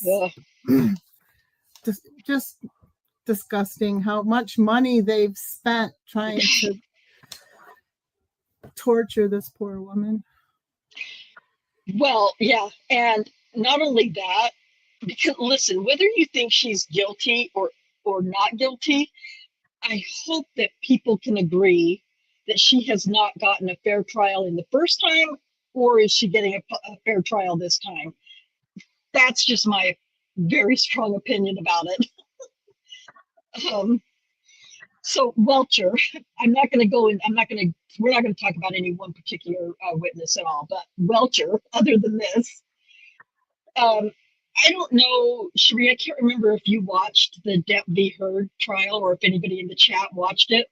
But Welcher, in some respects, reminds me, and I can't even remember this guy's name or what he was, other than some sort of psychologist. But if you watched the Depp v. Heard trial, you might remember this. There was some sort of psychologist that was a witness for Amber Heard, and I guess that he just watched some videos and things of Johnny Depp, videos of movies and different things, and determined, you know, all these psychological problems that Johnny Depp had just from watching some movies that he had done and maybe some interviews. I don't remember. But anyway, this man was older. He looked like he was fairly old, and he was really odd. I'm trying not to be a completely bitch about it, but he was freaking odd. He had some really strange facial movements and just sentences that to most people watching didn't make a lot of sense. Dr. Spiegel, you remember? Yes. I know that I know Dr. Welcher and Dr. Spiegel are not, I'm not saying they are just the same, but they kind of remind me of each other, in these trials. Welcher's, if you haven't finished watching, I'm not going to say anything else, but oh my God, it's just insane. So anyway, but yeah, once you get caught up, I mean, you know, I'm very nervous. I didn't like the way the day ended on Friday. Is this Sunday? Oh, so we have court tomorrow. We have court tomorrow. So I didn't like the way it ended at all on Friday. I had a horrible feeling in my gut after the end of the day Friday. So I'm hoping that this week gets better because I heard you say was, that, and I'm like, what? Oh no. yeah. I mean, I I don't don't know know. what it is yet, but I'll get there. Yeah, yeah, you'll get there. I'm not going to spoil anything. Anyway, so we'll see. At any rate, like I said, I am really struggling with the using my air quotes investigation in this trial, and it's just I don't know. I have As I watched the trial the first time, I watched it as somebody who was like on the jury who knew nothing about the case, nothing at all. Started watching the trial day one, just like a juror had, coming in and listening to all that stuff from the beginning. By the time it was over, the first trial, I will fully believe she was not guilty, or that she was innocent, factually innocent, not just not guilty, but innocent. So then, all that happens, and here we are now, trial two, and the Commonwealth has not said, done, or shown me anything. I'm trying to be as open-minded as I can that has changed my mind. In fact, I feel even worse about it than I did. And Dr. Welcher's a big part of that. Just say that much. At any rate, I'm just saying I feel very comfortable saying I feel like Karen Reed is innocent of these charges. So anyway, I'm just going to leave it at that. I may or may not talk about the trial, this trial again on this channel. At any rate, I did want to just say I've been watching it. I've been paying very close attention, and it is a double dip shit show at this point, as far as I'm concerned. Okay, so yeah, I just wanted to mention that. I'm going to cover this one last thing last on purpose that I want to talk about, and because I know that we're not the only ones in the country that have these kinds of horrible events happening, but I want to. What's happening here? I gotta close some of these other tabs because they're confusing me. Sorry, I got myself lost. I went out of Streamyard for a second and I got lost. Okay, there it is. It is showing. Okay, so I know that Utah's not the only state or community or area that's got a horrible tragedy like this. I have been watching the two littles up in Nova Scotia, Lily and Jack. Horrible situation. I'm afraid of that situation. I think some of us have, watched some of these things for enough years that, uh, you know, anyway, I have a bad feeling about Lily and Jack, and I hope I'm wrong, but I have a really bad feeling about them, and I pray that there's some resolution soon to those little children. Anyway, I wanted to mention something very close to home, to my home, and that is a missing 15-year-old girl named Alyssa Petrov. It's This case has gone nationwide by now. I know there's been several episodes on Law and Crime talking about this case.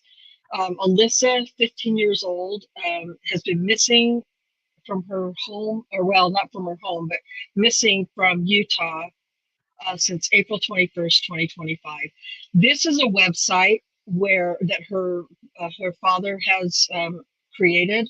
Very, very simple website. The numbers that you can call if missing persons information, her mom's cell phone number here that you can call. There's an offer. The family's offering a $20,000 reward, and just a message here to Alyssa if she ever sees it. And then all these different links with different information, news interviews that have been done, Facebook pages, different, the website for South Georgia Police Department, all the things, NCMEC information. And then at the end of that, there's just a bunch of pictures of this young lady, again, 15 years old. I think she just turned 15 the same month that initially, she was called a runaway. And so they didn't, there wasn't really an Amber Alert or an investigation done initially very quickly. We've heard that before. But this is this young girl, Elisa, I keep saying Alyssa, it's Elisa Petrov, beautiful young lady. Of course, all God's children are beautiful, doesn't matter. These pictures, these last few here, are fairly recent. And again, these are just all on the website, findalyssa.com. So I'll just leave that up there.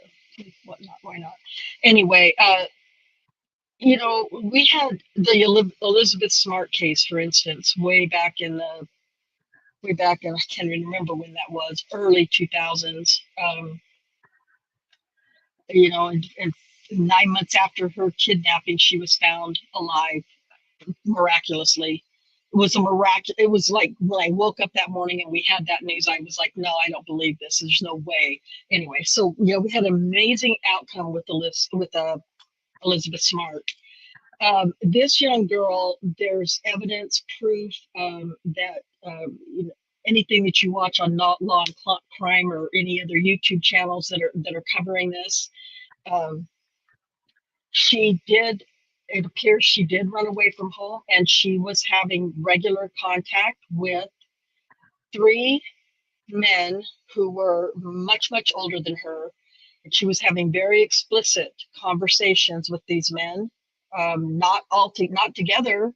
It's odd because these men don't seem to have any kind of connection other than they're all, pedophiles, proven. They are all now under arrest and in custody here in Utah. One of these men lives, 10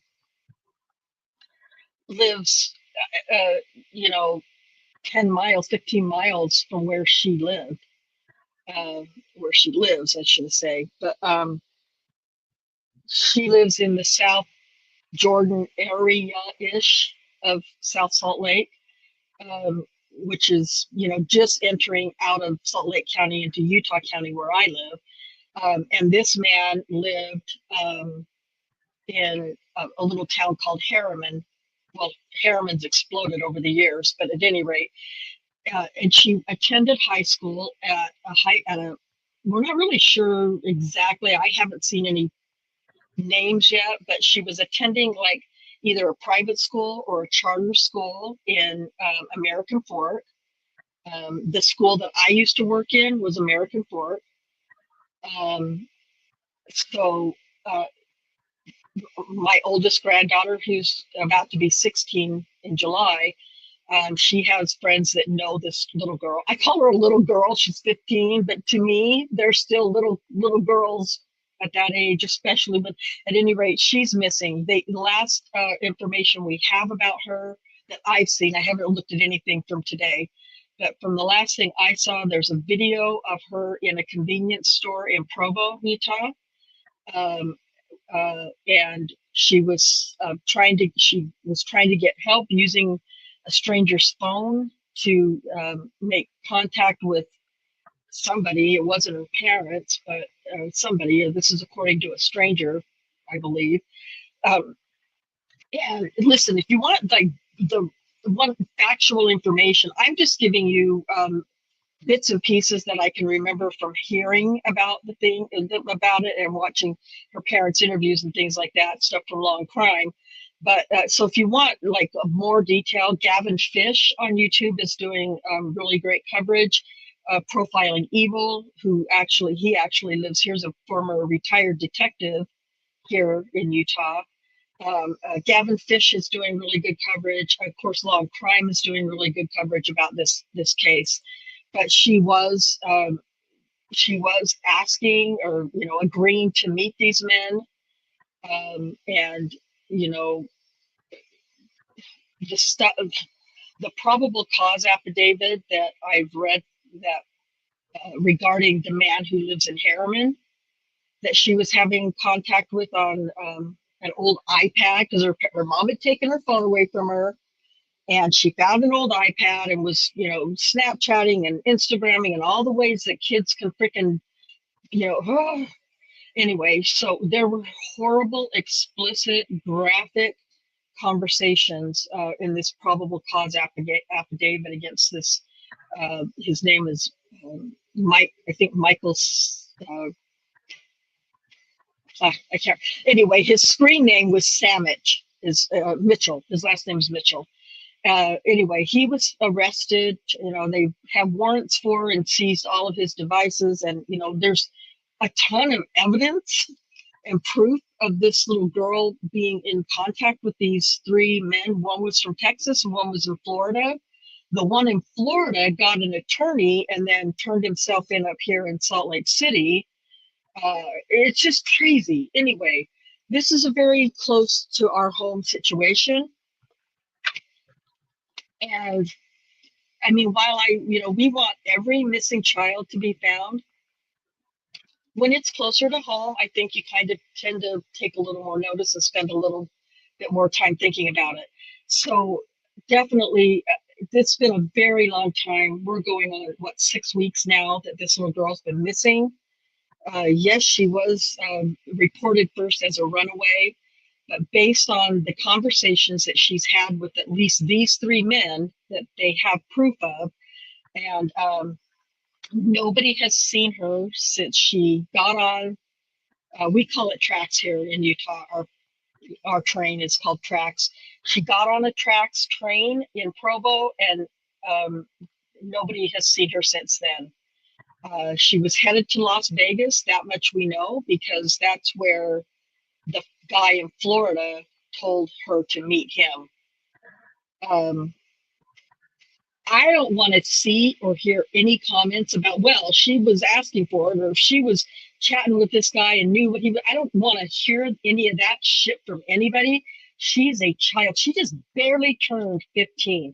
She has no idea what she's agreeing to and what she is getting herself into.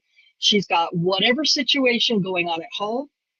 There hasn't been any evidence that anything bad or, abusive or anything like that has been going on at her home. I'm not saying there's not, but there definitely isn't any evidence or reports of that at all.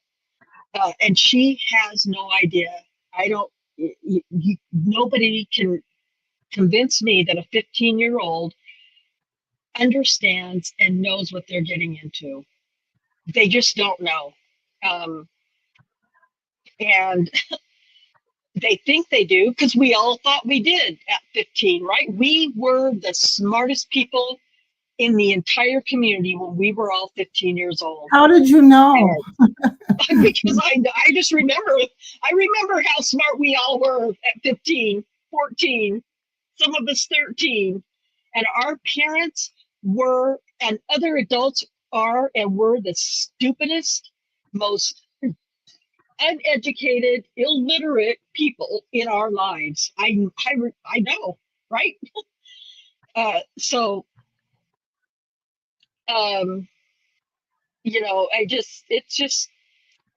making a deal about this because this is a pretty bad, situation. We're talking about it in our family pretty, not a lot, but regularly.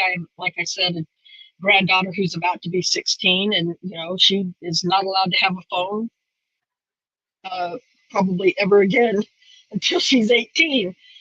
Because she was not. She ended up having conversations with somebody who was not a real person, not the person that they claim to be. So, at any rate, I'm not going to say anything else about that. But it's a real fear, and being in Utah is not a safe haven, not like people thought it used to be. So, just again, I meant to put the website in the. I'll put it in the chat actually. I meant to put it in the description. I forgot, but I'm going to put it in the chat right now. Um, find Elisa or findalisa.com. Share it, tweet that information out, and we're praying and hoping that we find this young girl. I'm always very, it comes off as being negative. I don't feel like it's me being negative. I think it's me being real, or realist, that it's been 6 weeks and she was headed to Las Vegas. There's at least a few ways this could be going at this point. So that's the website that I put in the chat. I'm going to leave that at that, but try to share that information around if you can. And I don't know. And then for the little ones up in Nova Scotia, Lily and Jack, we're just praying for their safety as well. And every other, of course, not every, I mean, there's thousands of children that are gone missing every day in our country, in this world. These are just two situations, but this particular one is close to home. So just help us out however you can, sharing that information if you could. So that's all that's on my list, you guys. I have a list, and I stayed on the topics with the list. Some of them were longer than I thought they were going to be, but that's okay. I stuck to the list. That's a big step for me. So I think, Cherie, do you have anything that you want to add or comment about or talk about?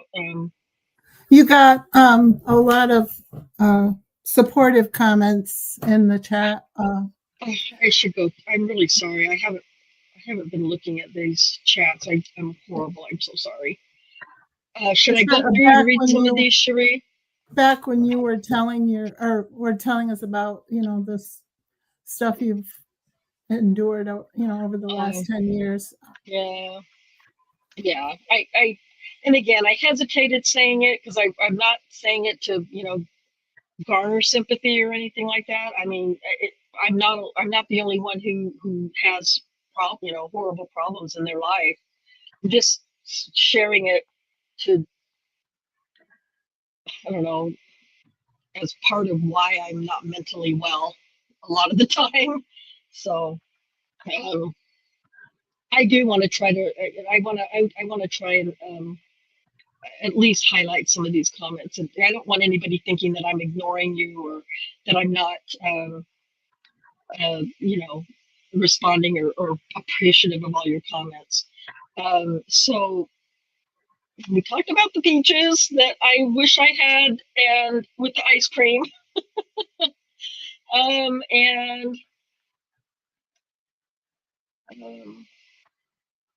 let's see. I'm just not going to be able to go through all of these. I'm so sorry. Because I want to read all of them. I really do. And I will read all of them before this night's over, because but everything, I appreciate all of you for being here and being supportive of me and tolerant and patient with me. And just and supportive with for Daniel. Really, at the end of the day, this channel is about Daniel. And yes, we talked about a whole lot of other stuff tonight besides Daniel, but this channel is always going to be about supporting Daniel and hopefully getting the justice for him that he deserves. At the very least, a new trial, evidentiary hearing, something, because this is a great. I don't care what the commenter on my video said. It bothered me for a couple days. I'm not gonna lie, but you know what?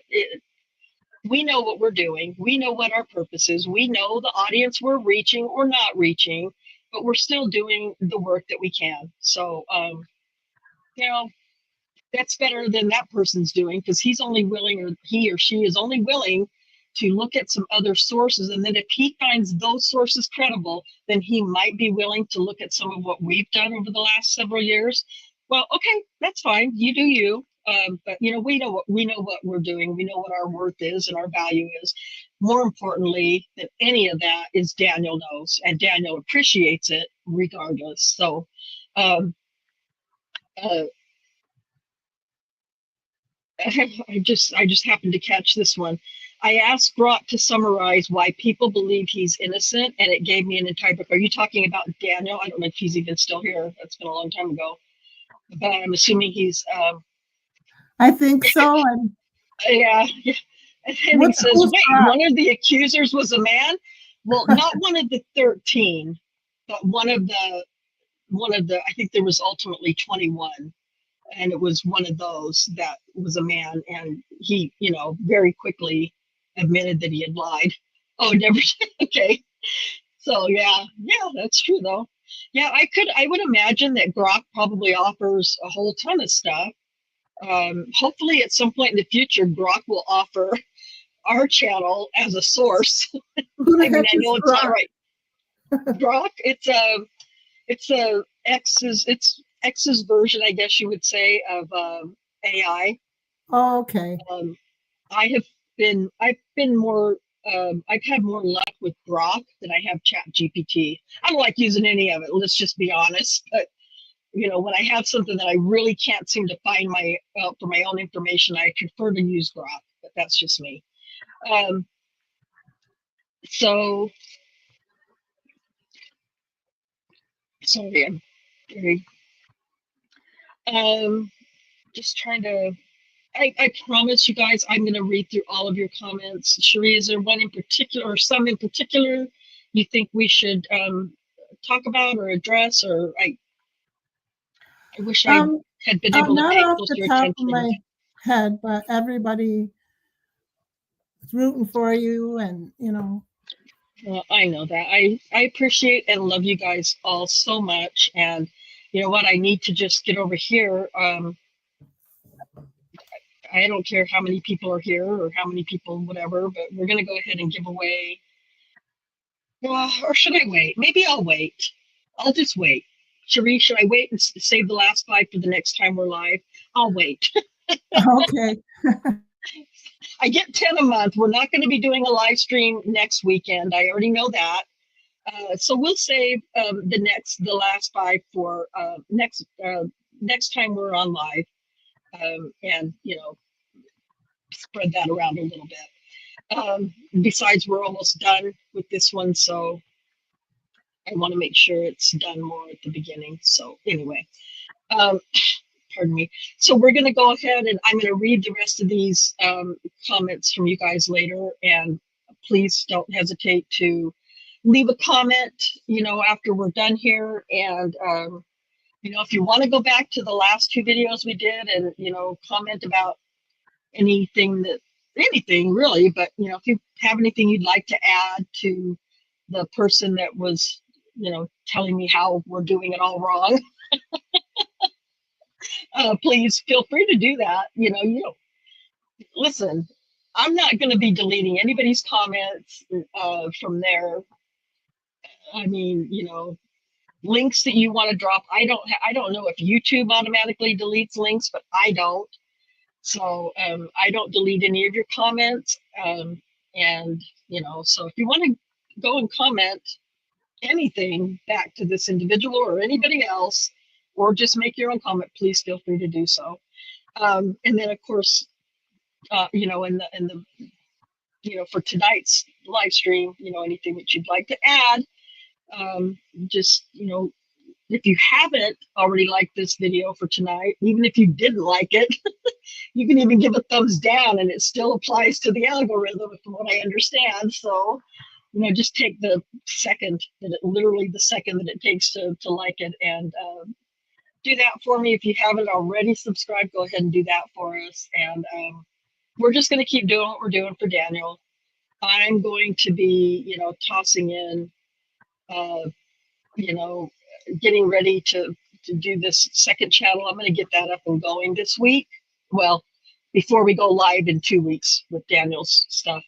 And, that you may just end up seeing me randomly without notice going live just to rant about whatever is on my mind at any given moment that I need to get off my chest. So that's what that's going to be.